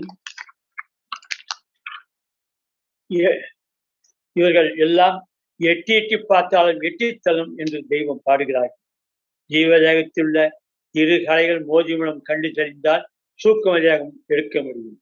அதன் பிறகு அருகுமணி வாசல் என்னும் ஊசிமணி வாசல் வழியாக உள்நுழைந்து காரணந்தேகமும் எடுக்க முடியும். நமது தெய்வ மெய்வழி குருவரன் தரும் அந்த காரணதேக வல்லமையால் கைலாயப்பதி உள்ள பிரம்மத்தை தெய்வ அருளால் தழுவி முழு பிரம்ம ஞானம் பெற முடிவதாக இருக்கிறது என்று நம் வேதம் பாடுகிறது. சேர்ந்த மெய்குருவை சார்ந்தோர் இந்நில ஜீவன் முக்தர் என்பது நமது தெய்வ வேத வரிகள். சேர்ந்த மெய்குருவை சார்ந்தோர் இந்நில ஜீவன் முக்தர் என்பது நமது தெய்வ வேத வரிகள். அது மட்டுமல்லாது அந்த எல்லையில் அதன் மேலும் ஏறி 9 நெற்பிரமாண அளவு ஓடி நின்று நிர்மல மண்டலத்துக்கு சென்று மகாகாரணம் என்ற சிவபதி எல்லை நடந்து அங்கு கற்பகோடி கால ஓயா தவிர்த்து மொழிகிறால் நம் தெய்வ பிரம்ம தரிசனை கிடைக்கும் என்றும் தெய்வ மான்மியம் கூறுகிறது. அப்படி அகமிய உள்ளார்ந்த மெய்த்தத்துவங்கள் அனைத்தும் எடுத்து அருமையிலும் அருமையான இந்த வேத ஞான கல்வியை தாங்கிய வேத நூலினை நமது தெய்வம் நமக்கு எடுத்து அருளியிருக்கிறார்கள். மெய்வழி தெய்வம் நமக்கு அருளியுள்ள இன்னும் பல அரும்பத மகிமையெல்லாம் நாம் இன்னும் அடுத்து பார்ப்போம். முத்தி பேரவை தொடரும். நமஸ்காரம். மெய்வழி செந்தாமரை அனந்தர் அண்ணா அவர்கள் நிஜ நிதி பகிர்வுகள் பங்கி பகிர அன்புடன் அழைக்கிறோம். நமஸ்காரம் அண்ணா, வாங்க. எல்லாருக்கும் நமஸ்காரம். நேற்றைய முத்தி பேருரையில் மலையின் சூழத்துக்குள்ளே ஒட்டி ஒட்டாதே அமைந்துள்ள பிரம்மத்துவமான ஜீவதேகத்தை பற்றி விரிவாக தெய்வம் நம் வேதத்தில் கூறி வந்ததை பார்த்தோம். மெய்வழி வேதத்தில் வரும் ஒவ்வொரு வரியும் இதனையெல்லாம் நாம் தெல்ல தெளிவாக புரிந்து தெரிந்து கொள்ளவை ஆகியவை வரும். மேலும் நேற்று மனுவின் உற்பவம் பற்றி தங்கள் மான்மியத்தில் எப்படி மிக அற்புதமாக தெய்வம் வர்ணித்துள்ளார்கள் என்பதையும் விரிவாக பார்த்தோம். பிரம்ம நினைவால் தெய்வத்தை போற்றி வேண்டி பிரார்த்தித்து நின்றால் நம் சூக்கும தேகத்தை இயல்பாகவே பெற முடியும் என்று தெய்வம் அவர்கள் பலவாறு எடுத்து நான் சொன்னது அப்படியே சொல்றாரு பண்ணுங்கண்ணே. தெய்வத்தை நினைச்சு நம்ம பார்த்துக்கிட்டு இருந்தாவே நம்ம சூக்த தேகத்தையே மாத்தக்கூடிய சக்தி அங்க இருக்குது அப்படிங்கிறாரு.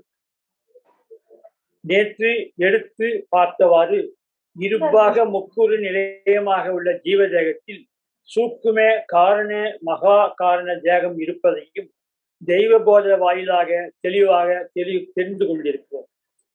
பிரம்ம தேகங்களில்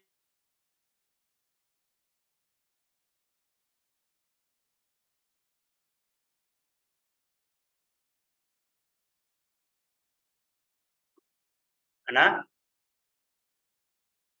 ஆனந்தண்ணா அண்ணா அண்ணா அதை அன்மியூட் பண்ணுங்க.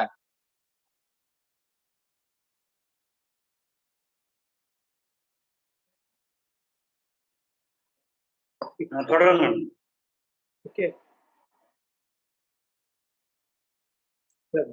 எக்ஸ்ட்ரா வாய்ஸ் வருது பாருங்க. யாருக்கு ஓப்பன்ல இருக்க வாய்ஸ் கொஞ்சம் கண்ட்ரோல் பண்ணிக்கோங்க ப்ளீஸ்.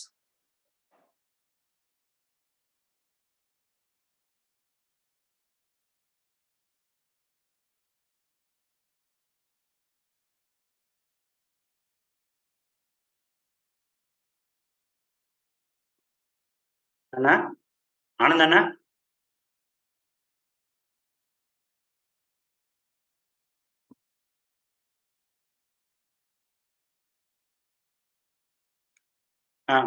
தொடருங்க.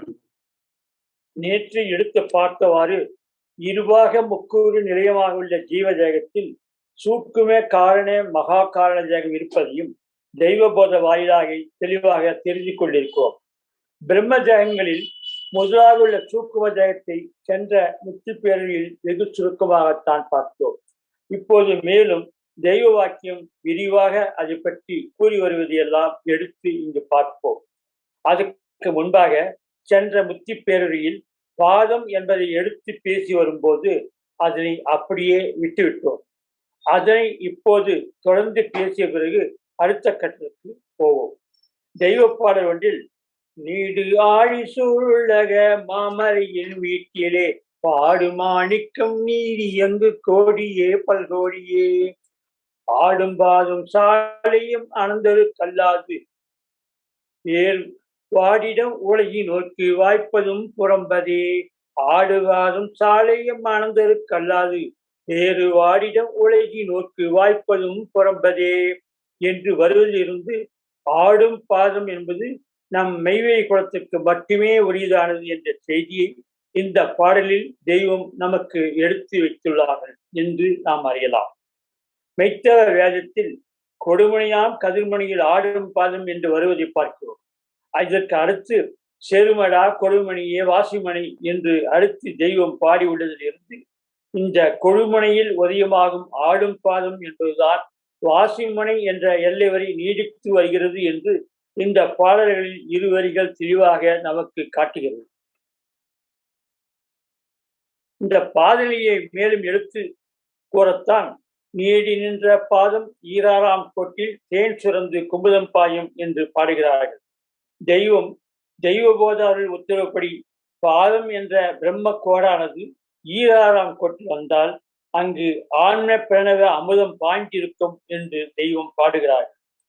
இந்த நீடி நின்ற பாதம் என்பது பிரம்ம ஆகர்ஷண சக்தி கொண்டு இருக்கும் பாத நிலை ஆகும். இது நீடி நின்று அது இறைவனுள்ள பிரம்ம கோட்டில் நகர்ந்தால் அது பிரம்ம மனோலயம் கொண்டு அசைவதை உணரலாம் என்று நமது வேதம் எடுத்து கூறுகிறது. திருப்பாதம் விளங்கும் பொதிகை மலையில் இருத்தி என்னை தவ நிறுத்திய சத்குருவாய் என்று தெய்வ வேதம் பாடுகிறார்கள். பொதிகை மலை என்பது ஜீவதேகமே. அதில் வரும் பாதம் என்ற பாத எல்லையின் வீழ்ச்சியில் நகர்ந்தால் அது நம்மை தவத்தில் ஆட்டும் என்று தெய்வம் பாடுகிறார்கள். பாதம் என்பது எங்கிருக்கு, அது நிலைதான் என்ன என்று தெய்வம் நம் வேதத்தில் பாடுகிறார்கள். சுழி சுழி தொரு திழிழுத்ததில் சுழகம் அதில் ஏழதாய் வழியதாகவே தன்னிலே அது வாழ்வே நபு செழன அழிவிலாத எழுப்புள்ளி ஒன்றாய் ஆக்கியே அதை சொத்திட ஆனதே இன்னும் அகலமே அதுவே.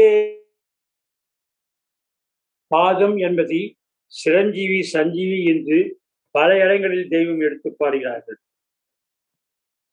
பாதம் என்பதை சிரஞ்சீவி சஞ்சீவி என்று பல இடங்களில் தெய்வம் எடுத்து பாடுகிறார்கள். பாதம் என்பதன் அரும்பெரும் அர்த்தத்தை இந்த பாடல்கள் என்றே நாம் தெரிந்து கொள்ளலாம். வேற கனெக்ஷன் இருக்குல்ல? இருக்குண்ணா. பிச்சை வருதா? வந்துட்டு தான் இருக்கு அண்ணா. வீடியோ தெரியுது, பேசுறது கேக்குது. நீங்க பாடுங்க அண்ணா. என்ன ட்ரை பண்றீங்க? நாங்க இல்ல, நான் அண்ணாவுடைய இது வரல, அது பார்த்து. ஓகேண்ணா. வருது 01 மேபி ஆனா பேர் வருது. பாதம் என்பதன் அரும்பெரும் அர்த்தத்தை இந்த பாடல்களில் இருந்தே நாம் தெரிந்து கொள்ளலாம். இந்த சிரஞ்சீவி சஞ்சீவியே பாதம் என்பது நமக்கு உறுதியாக தெரிந்து விட்டதால் அடுத்து நாம் வேறு செய்திகளை பார்க்கலாம். சூக்கும தேகத்தின் ஆரம்ப புள்ளியாக உள்ள சுழி என்பதை பற்றி நேற்று பார்த்த வரிகளை தொடர்ந்து அதே பாடலை பார்ப்போம். பாதம் என்பது அந்தரத்தில் அந்தரங்கமாக ஆடுவது. ஜீவதேக ஆரம்ப சுழியில் இருந்து வெளிவரும் பிரம்ம ஆகர்ஷண சக்தி கொண்ட காந்த கோடு இது. இந்த ஆரம்ப சுழி கோடான பாதம் அந்தரத்தில் ஆடுவதால் மண் தீண்டா பாதம் உமா பட்சியதும் எங்கே என்று தெய்வம் வேதத்தில் பாடுகிறார்கள். இந்த உமா பட்சி என்பது பூமி இல்லை, ஜீவதேக மேலாதாரத்தில் பிரம்மமயமாக அந்தரங்கமாக ஆடியிருக்கும். இதுவே பாதம் என்ற பிரம்ம ஆவியாக இருந்து வருகிறது. அந்தரத்திலேயே ஆரம்பமாகி அந்தரங்கத்திலேயே இது வாழ்கிறது. கதிர்மணியாம் கொடுமையில் இருந்து எழுந்த இந்த பாதம் அந்தரங்கமாக ஒளிரும். மேலும் இந்த பாதம் நீடித்து தடம் பிடித்து வரும்போது வாசிமணி என்ற பிரம்ம எல்லைக்கு வந்ததும் ஒரு பிரம்மமயமான கொள்கை என்பதாக இது மாறுகிறது. பாதத்தில் பாதி பிரம்ம இழுப்பு சக்தி கொண்ட எல்லையாகும். இந்த எல்லையில் பாதம் என்ற இழுப்பினால் ஜீவாவி வந்து நின்றவுடன் அங்கு சூக்குமம் என்ற கோடி சூரிய பிரகாசத்தை வெளிப்படுத்துகிறார். இதை பற்றி கோடி சூரிய பிரகாசம் சஞ்சீவி என்று தெய்வம் பாடுவதிலிருந்து பாதமே இந்த நிலைக்கு வருகிறது என்று அறியலாம். இப்போது பாதமே சூக்குமம் என்ற ஜீவதேகமாக மாறியுள்ளதால் இந்த சூக்கும நிலைகளை அடுத்து பார்ப்போம். இயேசுலவு மூலம் என்னும் திருப்பாதம் காட்டி தீன் தீன் என்றுரைக்கும் திருக்கொண்டளித்தால் காப்பே என்றும் திருவளர் தீன் தீன் தில்லை அம்பல பதியும் காட்டி துளத்துக்குள்ளே இருந்த சூக்குமம் கைகாட்டி கருவான நந்தி நடு மூலமதும் காட்டி என்றும் சூக்கும தேகத்தை பற்றி தெய்வம் பாடுகிறார். மேலும் இது மட்டுமல்லாமல் கோடி சூரிய பிரகாசமாக இருக்கும் சூக்கும தேகம் இருபாக முக்கூறாக உள்ள ஜீவதேகத்தில் ஒரு பாகத்தில் மட்டும், அதாவது ஜீவதேகத்தின் ஒரு பாதையில் மட்டும் இது வந்து ஒளி வீசுகின்றது என்றும் தெய்வம் பாடுகிறார்கள். பாதியோடியாம் விஸ்வரூபம் பார் விண்ணூடு இருக்கும் சூக்கும தேகம் என்று இதனை பாடுகிறார்கள். மேலும் இதை பற்றி பாதியை என்று செங்கைதனில் தந்துமே பார் என்று சொன்னதுண்டு என்று ஞானமுறியீடு பாடலில் பாடுகிறார்கள். மேலும் இதனை பாகமுள்ள பரிதிமதி இருப்புவாகும் என்றும் தெய்வ வேதம் விரிவாக கூறுகிறது. சூக்கும தேகமே விஸ்வரூப உடல் என்பது ஆண்டவர்கள் வாக்கியம். இந்த சூக்கும தேகமே குரு தேகம் என்ற ஒரு அற்புதமாகும். அதைத்தான் சென்ற முத்திப்பேரூரில் குருவே பரபிரம்மம், குருவே மகாஈஸ்வர, குருவே விஷ்ணு என்று பார்த்தோம். நாம் தெய்வமர்களை நமது தனித்தந்தையராக ஏற்கும் போதே தெய்வம் அவர்கள் நமது ஜீவ தேகத்தில் உள்ள சூக்கும தேகத்தில் வந்து அமர்ந்து விடுகிறார்கள். இதைத்தான் காட்டுதற்கு இருப்பார் வீட்டில் கல்பெரும் கோயில் மேலோ என்று தெய்வ வேதத்தில் பாடுகிறார்கள். அது மட்டுமல்லாமல் செழிந்திடும் அச்சமெல்லாம் தேசிய வெப்பே ஒன்றில் அழிந்திட அசூக்குமத்தில் அடங்கிடி பார்க்க பார்க்க விளங்கிடும் தேகனாங்கும் வேதனா அமுதம் சிந்தும் என்று தெய்வம் பாடுகிறார்கள். இந்த சூக்கும தேகம் பாதநிலை பிரகாசம் இடத்தில் இருப்பதால் ஜீவதேகத்தின் மேல் அந்தரங்கமாகிய சூழத்தில் ஒட்டி ஒட்டாதே இருப்பது ஆகும். ஜீவதேக மேலாதாரத்தில் பிரம்ம மயமாக அந்தரமாக ஆடியிருக்கும் மன்சிண்டா உமாபட்சியே சூக்கும தேகம் ஆகும் என்று அறியலாம். அதனால்தான் சூக்கும தேகத்தை தன் பயமில்லாத சரீரம் என்று தெய்வம் கூறி ஸ்தூல தேகத்தின் துன்பம் இந்த சூக்கும தேகத்தை எதுவும் பாதிக்காது என்று கூறுகிறார்கள். பாபா மகனே, என்னிடம் தன் பயமில்லாத சரீரம் தகு சூக்கமும் கொடுத்து என்று பாடுகிறார்கள். மேலும் அமிர்தஞான போதம் 2ஆம் காண்டத்தில் சுத்த உடம்பாகும், அது சூக்குமமாகும், சொந்த உந்தன் மனையுமாகும், முத்திரெல்லாம் அமிர்தருந்தும் கொங்கையாகும் என்றும் 10 வயதான கன்னி ஆகும் என்றும் வருங்கிரண ஜோதி ரஜோதத் ஆகும் என்றும் அரும் பிரணவமாகும் களிமா ஆகும் என்றும் 5 எழுத்து 3 எழுத்து எண் எழுத்துமாகும் அறுசுவை கொண்டிருத்த அகாரமுமாகும் என்று பாடியிருக்கிறார்கள். இதில் வரும் குறிப்பின்படி சூக்கும தேகம் என்பது அகாரம் மற்றும் களிமா எனும் பூரணம் என்று அறிகிறோம். அகாரம் எனும் பாதம் தன்னை அடிமொழி என்று அனுதினமும் அறிந்து என்று மெய்வேதம் பாடுகிறது. இந்த அகாரம் என்ற பிரம்ம ஆவி விளைவிக் கொண்டிருக்கும் பாதையில் தான் நாம் தியானம் ஏற்ற முடியும். இதுவே தவமாக மாறும் என்ற குறிப்பையும் மெய்வேதத்தில் நாம் அறியலாம். அது மட்டுமல்லாமல் ஜீவதேகத்தின் மேல் படர்ந்து ஒட்டி ஆவியாக உள்ள அகரம் என்பதே சூக்குமதேக திருநடன வடிவமாகவும் காரணதேக எல்லையை காட்டும் ஒரு அரூப கோடானி ரூபக கோடாகவும் இருப்பதை தெய்வ பாடலில் காணலாம். அது மட்டுமல்லாமல் இதுவே காரணதேகத்திற்குள் நுழைந்தவுடன் அகார கம்பமாக ஆகி உயர்ந்து நிற்கிறது என்றும் பாடுகிறார்கள். இது பற்றி ஓமொழிந்த பட்டணம் உணர்வெனும் கம்பம் என்ற வேத வரியில் வருவதை நாம் நினைவு கூறலாம். இப்படி அங்கு உணர்வுபூர்வமான ஒரு கம்பமாக மாறி அது நிற்கிறது என்று நம் வேதத்தில் பாடப்பெற்றதை நாம் பார்க்கிறோம். அகாரம் என்பது மந்திர ரூபக கோடாயுதம் ஆகும். இதையெல்லாம் தெய்வ வேத பாடல் வரிகள் பல இடங்களில் எடுத்து பாடுகிறது. இந்த அகார கம்பம் தான் சூக்கும தேகத்தை கைப்பற்றுவதற்கான முன்பான நிலையில் குறுங்கம்பம் என்று பெயர் பெற்றுள்ளது. கோடி என்ற கிரணவழி அனந்தங்கோடி, குறுங்கம்பம் பிடரிக்கன் குசிக்குசம் என்று நம் வேதத்தில் பாடப்பெற்றுள்ளது.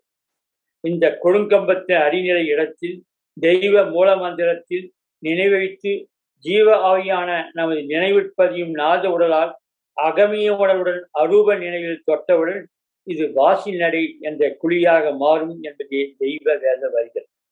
முதல் மூல அந்த நிலை அடியிடம் இது என்பால் அக்கனொரு சொக்கி அங்கே எக்களிப்பாகும் என்று தெய்வம் பாடுகிறார்கள்.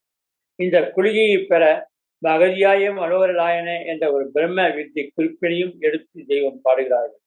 வாசிநடை என்ற பிரம்ம ஓட்டத்தின் வடிவமே திரு நடனம் என்றும் தெய்வம் பாடுகிறார்கள். பழுதணுகா ஆலயத்தின் நடன பாதம் என்றும் பாடுகிறார்கள். அனைத்துலக உயிரனைத்தும் உறைவிடமாய் ஆதி திருக்கூத்து எழுந்தது அவ்விடமே என்றும் தெய்வம் பாடுகிறார்கள். இந்த அருவ பிரம்ம ஆவி திரு நடனம் எல்லாம் நம் தெய்வ நினைவில் வேதம் போதும் போது தெய்வ மூலமந்திர மகாரூபத்தை எண்ணி இருக்கும் போது நம்மை அறியாமல் மனோலயத்தால் நம் மனம் பூரிப்பை பெற்று பிரம்ம தேவனரை பயில தயாராகும். இதனை தேவ நடனம் தெரியும் தேசி பஞ்சாட்சரமே என்று தெய்வம் பாடுகிறார்கள். இந்த நிலையில்தான் ஜீவதேகத்தில் உள்ள பரபிரம்ம வீச்சான சூக்கும தேகம் அசைந்தாலும் இந்த அகமிய ஜீவ பிரம்ம மெய்ச்செயலி விளக்கத்தான் இந்த உலக மாநகர திருக்கோயில்களில் விக்கிரத்தின் அம்சமாக அதனை சார்ந்த ஒரு உற்சவ மூர்த்தியை செய்து எடுத்து அதை பல்லைக்கில் வெளியில் எடுத்து ஊஞ்சலில் வைத்து ஒய்யா என்று பெயரிட்டு ஆட்டுவதும் அதை தூக்கி ஆடி அசைந்து நடன பாவனை செய்வதுமாக செய்து காட்டி மக்களை பூஜாரிகள் மகிழ வைப்பர். இது நகல். இதுக்கு அசலான பிரம்ம ஜீவனிடம் என்ற ஒன்று உள்ளது என்று எல்லோரும் அறியவே மதிமகத்துக்கள் இதனை இப்படி நிகழ்த்த அன்றே செய்துள்ளார்கள். பல்லாயிரம் மக்கள் இந்த நிகழ்வு கண்டு பேரொழிட்டு ஆரவாரித்து மகிழ்வர். அது இருக்கட்டும். ஆனால் இப்போது நாம் எடுத்து பேசி வருவது அதில் பிரம்ம ஜீவ மெய்ச்செயல் நடனத்தை பற்றியதாகும். அகாரம் என்பது பாதம் என்றும், எழுதாத எழுத்து என்பதே ஐந்தெழுத்து என்று வருவதை நாம் பார்க்கிறோம். மேலே நாம் பார்த்த அரசை கொன்றொழித்த இடம் அகாரமாகும் என்ற வரிகள் அமிர்த கலைஞான போதத்தில் வருகிறது. அகாரம் என்னும் பாதம் தன்னை அடிமுடி என்று அறிந்து என்ற வரிகளில் இருந்து அடிமுடி என்பதுவே பாதம் என்னும் அகாரம் என்றும் மெய்வழி வேத வாயிலாகவும் தெய்வ திருவருட்கள் வாயிலாகவும் நாம் அறிந்திருக்கிறோம். இதுவே அச்சரமாமுதல் என்றும் நம் வேதம் பாடுகிறது. ஆமனு என்றதோ அடிமுடி நடுவனை அச்சர மாமுதற்கு என்று தேடுகுடக வரிகள் எடுத்து காட்டுகிறது. அச்சர மாமுதல் என்பதுவே அகரமே. அடிநடு முடு என்பது தேவ நடனம் புரியும் பஞ்சாட்சரமாகும் என்று ஒரு புரிதலும் இப்போது நமக்கு வந்துள்ளது. இதை தொடர்ந்து பார்த்தால் இது நம் ஜீவதேக முன்முகப்பாக மந்திராலயத்தில் இருப்பதாகும். பஞ்சாட்சரமே படிதகுல தெய்வமதி நெஞ்சார கொண்டுதழ நீளத்தில் ஆச்சுதிங்கே என்று தெய்வம் பாடி இந்த பஞ்சாட்சரம் என்னும் என்பது பிரணவமுது ஆகும் என்று தெய்வம் தம் வாக்கியத்தில் கூறுகிறார்கள். தெய்வம் அவர்கள் பஞ்சாட்சரம் என்பது ஏறுதுறை இறங்குதுறை கொண்ட நகரும் வடிவமானது என்றும் இது உயிர் உள்ள பிரணவம் என்றும் இந்த பிரணவ பஞ்சாட்சரத்தைத்தான் இந்த உலக மக்கள் சாதாரண எழுத்தாக எண்ணி இருந்து வருகிறார்கள் என்றும் வேதனையுடன் நமக்கு தெய்வம் எடுத்துக் கூறுகிறார்கள். அதனால்தான் இதனை பற்றி இருநிலத்தில் எவரும் எழுதாத பஞ்சாட்சரமே என்று ஐமணி பகுதியில் பாடி வைத்துள்ளார்கள். எதிர்ஜலத்தில் ஏழதுவும் ஏறும் பஞ்சாட்சரமே என்றும் பாடுகிறார்கள். மேலும் தெய்வம் அவர்கள் கொழும்பவள சுவடடியில் கூட்டு பஞ்சாட்சரமே என்றும் பாடுகிறார்கள். இந்த தெய்வ வேதம் இதனையெல்லாம் எழுத்தில்லா எழுத்து என்று எடுத்துக் கூறுகிறது. இளத்துழி சுழித்து ஏகமாயும் எழுந்தன எழுத்திலா எழுத்தில் பலமுடன் எழுந்து துளிர்கண்டோடி புரண்டது தோழில் வடிவாய் களங்கொண்டு எழுதா எழுத்தது மீமாய் காணும் அத்தலையுடன் காலாய் என்று ஞானசங்கில் பாடி வைத்துள்ளார்கள். மேலும் அடுத்து இதனையே வித்தில்லா வித்து என்றும் முத்தான செய்தியும் எடுத்துக் கூறுகிறது நமது தெய்வ மான்மியம். மேலும் தெய்வம் அவர்கள் தங்கள் மான்மியத்தில் கோடி பிரகாச மகத்துவ வித்தே எழுதாத எழுத்து ஓதாமல் ஒரு வித்தெல்லா வித்து என்று எடுத்துக்கொள்வதிலிருந்து பற்பல பிரம்ம நிலைகளில் தொடர்ச்சியை நாம் அறிந்து பல பார ரகசியங்களை தெரிந்து கொள்கிறோம். நாம் பார்த்த தெய்வ மான்மிய வரியிலிருந்து கோடி சூரிய பிரகாசம் உதயமாகும் ஸ்தலம் இதுவே என்றும் தொடர்ந்து அறிகிறோம். மேலும் தெய்வ பாடலில் ஓதுவதே எழுதாத எழுத்தை ஒரு நான்கது இருத்தி என்று தெய்வம் அடுத்து பாடுகிறார்கள். கலைகள் ஒடுங்கும் தன்மை கொண்ட நாடுகளை உள்ள எல்லையை கைலாயப்பதி என்று தெய்வம் குறித்துள்ளார்கள். அதாவது ஒதுங்கியடா நாடுகளை பாழ்போகாமல் உள்ளடங்கும் கைவாசி குமிழ்வாயும் பதுங்கியடா பொருள் விளங்கும் இடையமாய்ப்பால் பாலகனே நீயும் ஒரு சித்தனாவார் என்று கூறி நம்மையெல்லாம் மனம் பிரிக்க வைக்கின்றார்கள். அந்த 4 அங்கல ஜீவ சுவாச ஒடுக்க தவநிலையை நாம் எப்படி பெறுவது? தெய்வ பாடலில் இதற்கும் ஒரு பாடல் எடுத்திருக்கிறார்கள். ஓம் என்ற பதி திறந்து பதிதள கப்பாலே ஒரு 4 அங்கலம் அது மேலே ஓடி அங்கே ஏறே என்பதே இந்த பாடலாகும். இதுவே தெய்வம் தரும் நமக்கு பதிலும் ஆகும். பேசரிய பாதுமுதுகான் ஊசிமணி வாசிமணி வாசிவசம் ஆகுது தேச நீரமே என்று நம் வேதத்தில் வருவதை பார்க்கிறோம். மேலும் நமது தெய்வ வேதத்தில் ஒழுக்கமுடன் ஊசிமணி வாசல் பாய்ந்து ஓமுடிந்த பட்டணத்தில் ஊடுருகச் சென்று என்று ஊடுருவும் இடத்தை தெரியப்படுத்தும் வரையிலும் பார்க்கிறோம். ஓம் என்பது என்ன? அது பதி என்பது எங்கிருக்கு? எப்படி அதனில் ஊடுருவ முடியும்? அது ஊடுருவதற்கு உரிய ஊசிமணி வாசல் எது என்ற விவரத்தையெல்லாம் சின்னஞ்சிறு கால்வழியின் பாதவாழி சேருவதற்கு குருவினிடம் இதனை சேரே என்று நம் வேதத்தில் வந்துள்ளபடியால் தெய்வ கிரந்தங்கள் மூலமாகத்தான் இதனை அறிய முடியும் என்ற கட்டாயத்தில் நாம் இருக்கிறோம்.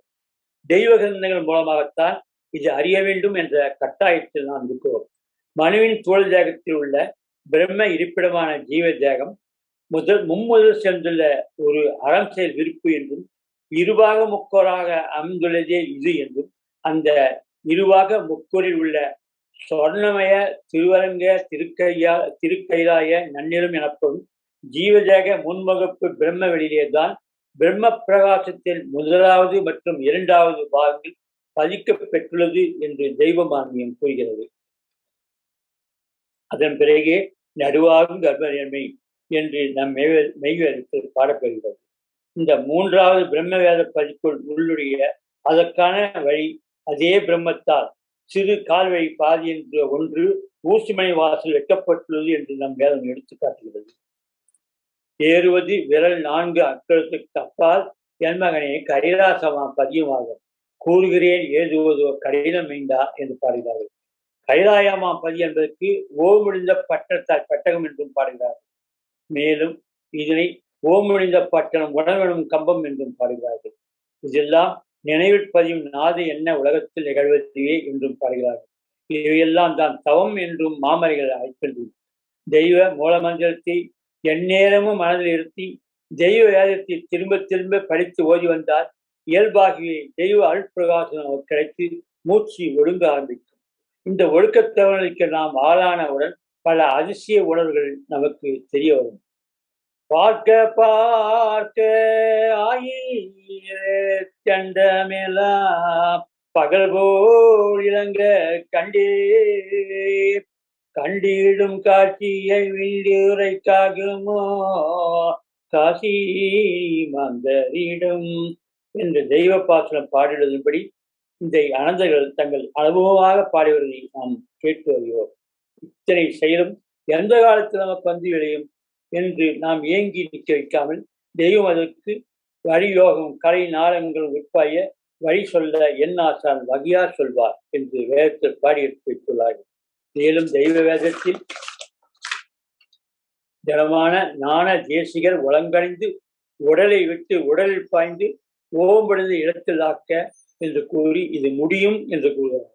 அவரால் இது முடியும் என்று கூறுகிறார். அதனால்தான் எடுத்தாசான் எடுக்கையிலே ஒன்று ஒழிபடியும் என்றும் பாடுகிறார்கள். இப்படி சூக்கும தேகத்தை அறிந்த புரிந்த பிறகு தெய்வ வாக்கியத்தில் அடுத்து காரணதேகம் மற்றும் மகா காரணதேகம் பற்றியும் தெய்வர்கள் தங்கள் கிரந்தத்தில் எடுத்து சொல்லி வருகிறார்கள். அது மட்டுமல்லாமல் மற்றொரு தெய்வ வாக்கியத்தையும் அவர்கள் அருளி வரும்போது இந்த உடலில் ஆவியானது சூக்கும தேகத்தில் உள்ளது, அதை அடுத்து சுத்தாவி உள்ளது, இதுதான் காரணதேகம், இதுதான் பரிசுத்த பிரம்ம ஆவி உள்ளது என்று கூறும் தெய்வம் அவர்கள் இதற்கடுத்து மேலும் மேலும் காரணதேகத்தை பற்றி விளக்கமாக சொல்லி வருகிறார்கள். ஜீவதேகத்தை ஒட்டி அதன் மேல்முகத்தில் கமர்ந்து கொண்டிருக்கும் சூக்கும தேகம் ஜீவ தேகத்தில் உள் இருக்கும் ஜீவாத்மாவிடம் ஒன்ற வேண்டுமானால் அதற்கு என்ற ஒரு தனி தேகம் எடுக்க வேண்டும். அதாவது காரணதேகம் என்ற ஒன்றை பெற வேண்டும். அதுக்கு பரமாத்மாவான குருபரன் அருள் முழுமையாக இருக்க வேண்டும் என்றும் பல வாக்கியங்களினை சபையிலேயே தம் மக்களுக்கு விளக்கி அருளியுள்ளார்கள். அதில் உன் தலைவரானிடம் நீங்கள் ருத்திரனை அச்சமுறச் செய்யும் பிரணவ கலையை பெறாது இருந்து வருவதால் அதனை தோன்றப்பெறாது வந்துள்ளது.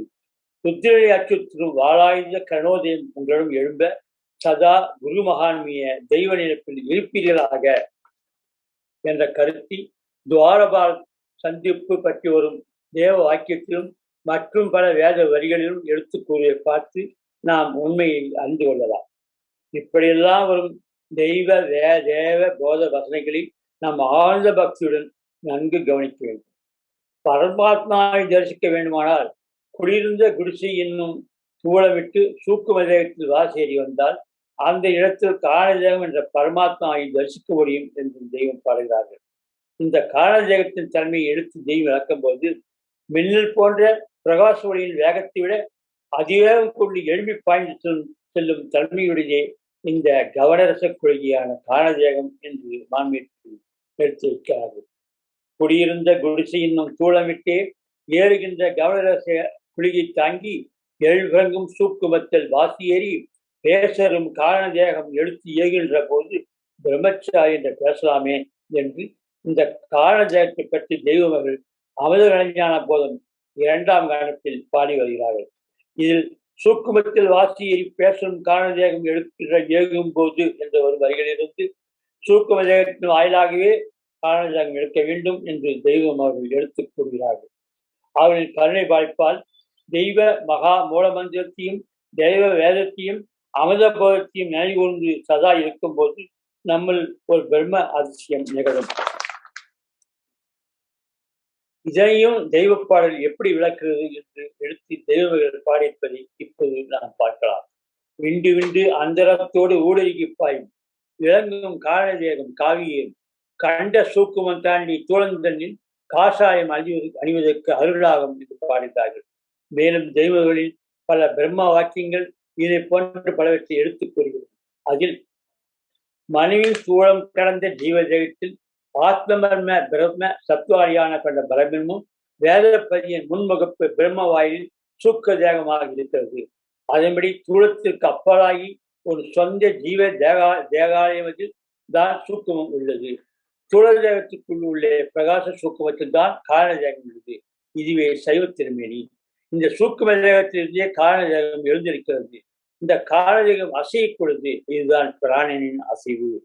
அகசான் நம்மது என்று சதா அவர் நிலைவில் பழகி வருகிறவர்களுக்கு மூச்சடங்கும் யோகம் பரிசாக கிடைக்கும். அப்போது மட்டுமே இந்த பிரணமும் அசையும். ஆசான் நம்பது என்று சதா அவர் நிலைவில் மூழ்கி வருகிறவர்களுக்கு மூச்சடங்கு யோகம் பரிசாக கிடைக்கும். அப்போது மட்டுமே இந்த பிரணமும் அசையும் என்று போகிறது.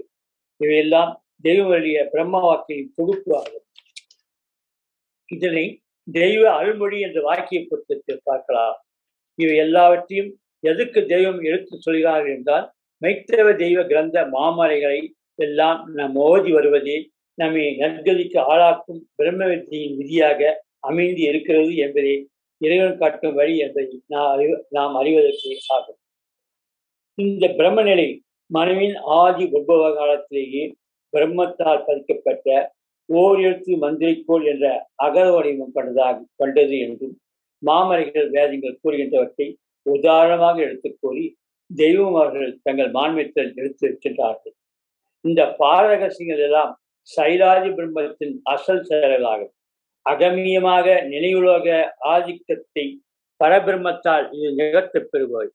தெய்வ மாமரினை நாம் ஓதி வரும்போது நமது எதிர்லோக கதவானது திறக்கப்பட்டு கல்பெனும் நெஞ்சில் ஒரு பிரம்ம பிரகாச தவறையற்றமானது தெய்வம் நமக்கு தரும் மாதவ பிரம்ம விப்பினால் இன்றளவும் நிகழ்ந்து கொண்டிருக்கிறது.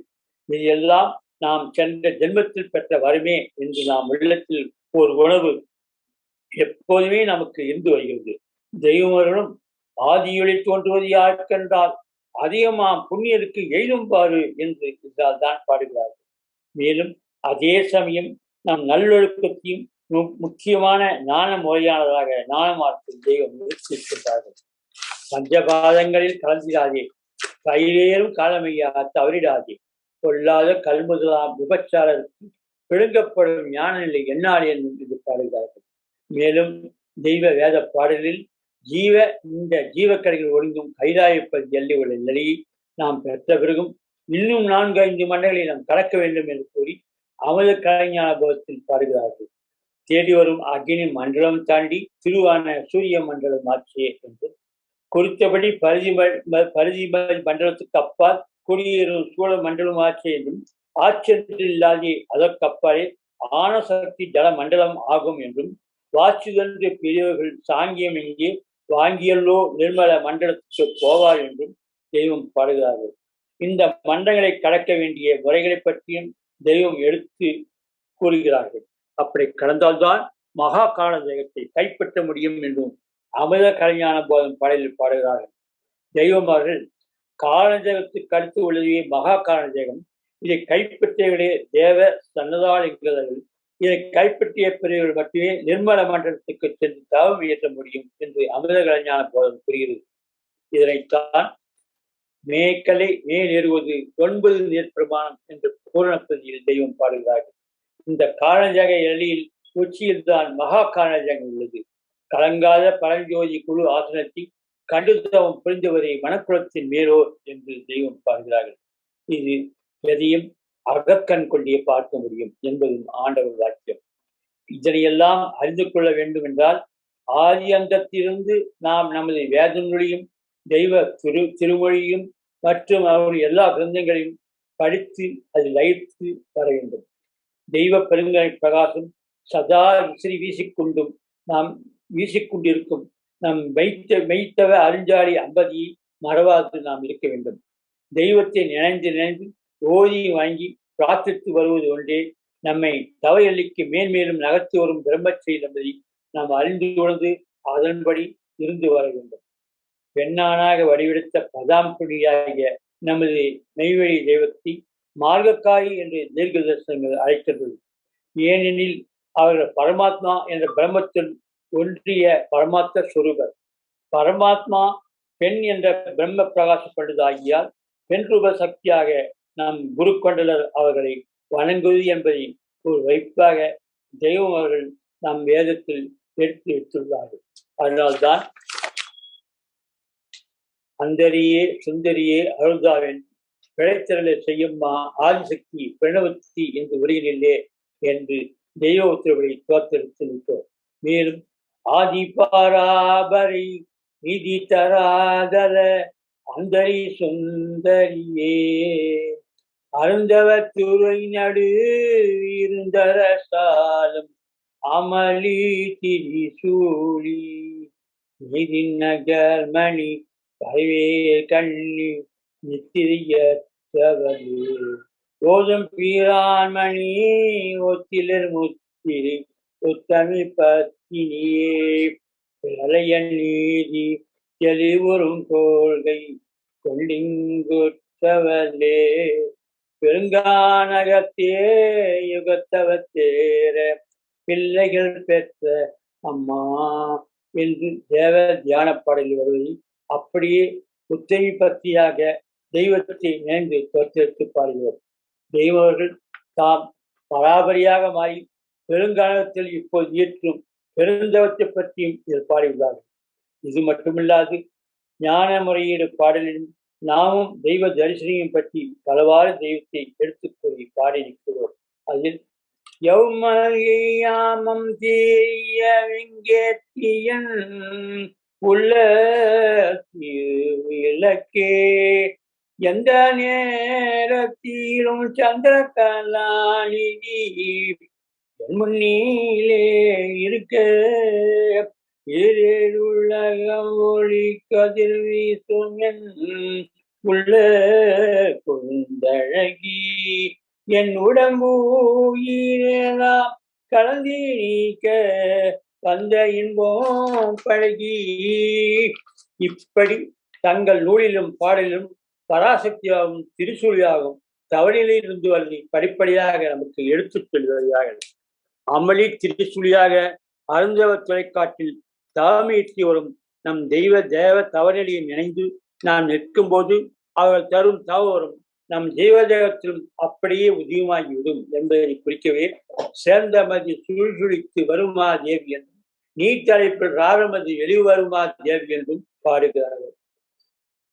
மேலும் பூரணப்பதில் பெண்ணுடன் ஆணும் அங்கிருக்கு, அவ்விடத்தில் பெண்ணும் ஆணும் அங்கு இல்லை இல்லையே என்று பாடுகிறார்கள். இப்படி எல்லா நிலையிலும் உள்ள பிரம்மமான நமது குருபர தெய்வ ரூபத்தை நம் மனம் சதா எண்ணி நினைவில் இருக்க வேண்டும். அது நேரம் இவையெல்லாம் யாரும் அறியா மணி மேடையான ஜீவ ஜகத்தில் அகமிய அருவமாக நிகழும் அதிசய செயல்கள் ஆகும். இதற்கு அவர்கள் நமக்கு எழுதி வைத்திருக்கும் கிரந்தங்களே நமக்கு உறுதுணையாக இருக்கும். இங்குரையானது எங்கும் இல்லாது செங்கமல தரசே என்று பாடியிருக்கிறார்கள். இந்த அனுபவ உணர்வின் தொடர்ச்சியாக தெய்வம் அவர்கள் தங்கள் போதனைகளை நமக்கு அடுத்தடுத்து எடுத்து கூறியுள்ளது அனைத்தையும் நாம் கட்டளையாக ஏற்று நிற்க வேண்டும். அதனால்தான் விடாப்பிடியாக மெய்த்தவ திருவேதத்தை நாம் தொடர்ந்து படித்து வர வேண்டும் என்று கூறுகிறோம். இது போன்ற செய்திகளைத்தான் தெய்வம் அவர்கள் தங்கள் வேதத்தில் தொட்டு தொட்டு காட்டிவிட்ட முன்வைத்த நூல்கள் என்று கூறி நமக்கு தொட்டு காட்டியிருப்பது எல்லாம் நாம் தேடி தேடி தொடர வேண்டும். சொல்வொன்றும் தப்பாது தாக்கு தாக்கு சுந்தரமாய் சொல்லுகிறேன் கேளுக்கண்ணு என்று பாடியிருக்கிறார்கள். விளையாட வேண்டுமென்று இன்னொரு பார்த்தால் வெல்லாமல் போவதில்லை வேதாந்தத்து என்னும் வழி வழி என்றடைந்து அழுத்திய யோகாலம் வழிதல்லால் மாற்று வழியின் வேறு வழி இல்லை என்று பாடி பல செய்திகளை தெளிவு செய்கிறார்கள். பேசரும் பேரும் பொருளை பேசரும் வாசகம் கொண்டு பேசி அழைக்கின்ற பெருமான். பேசரும் பேரும் பொருளை பேசரும் வாசகம் கொண்டு பேசி அழைக்கின்ற பெருமான்.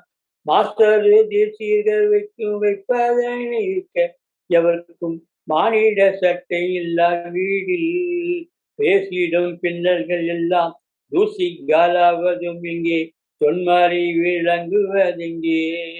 பாசரும் பாசமுடி தேகமதி துக்குமம் தோன்றுவது எளிதோ நாயகம். மாசரும் பாசமுடி தேகமதி சுக்குமம் தோன்றுவது எளிதோ நாயகம் என்கிறது முறியீடு சுருக்கம். மெய்வெளி தேவ பெருமையை சுருக்கமாக நமக்கு இந்த ஞான சுருக்க பாசம் எடுத்து அங்குகிறது. இதில் கூறி வருவது என்னவென்றால், இந்த உலகத்தில் நாம் மனத்துடன் எடுத்து வந்ததின் கடமையும் விதிப்பயனும் எது என்றால், நம் மெய்வெளி தேவ நூல்களை நாள்தோறும் நாம் படித்து ஓதி உணர்ந்து அவ்வுழைப்படி நடந்து வந்தால் நமது நாயகம் தரும் தூக்கமத்தால் நித்திய வாழ்வு பெறும் மையை நிச்சயமாக நாம் பெற முடியும் என்று கூறுகிறது இந்த பாடல்.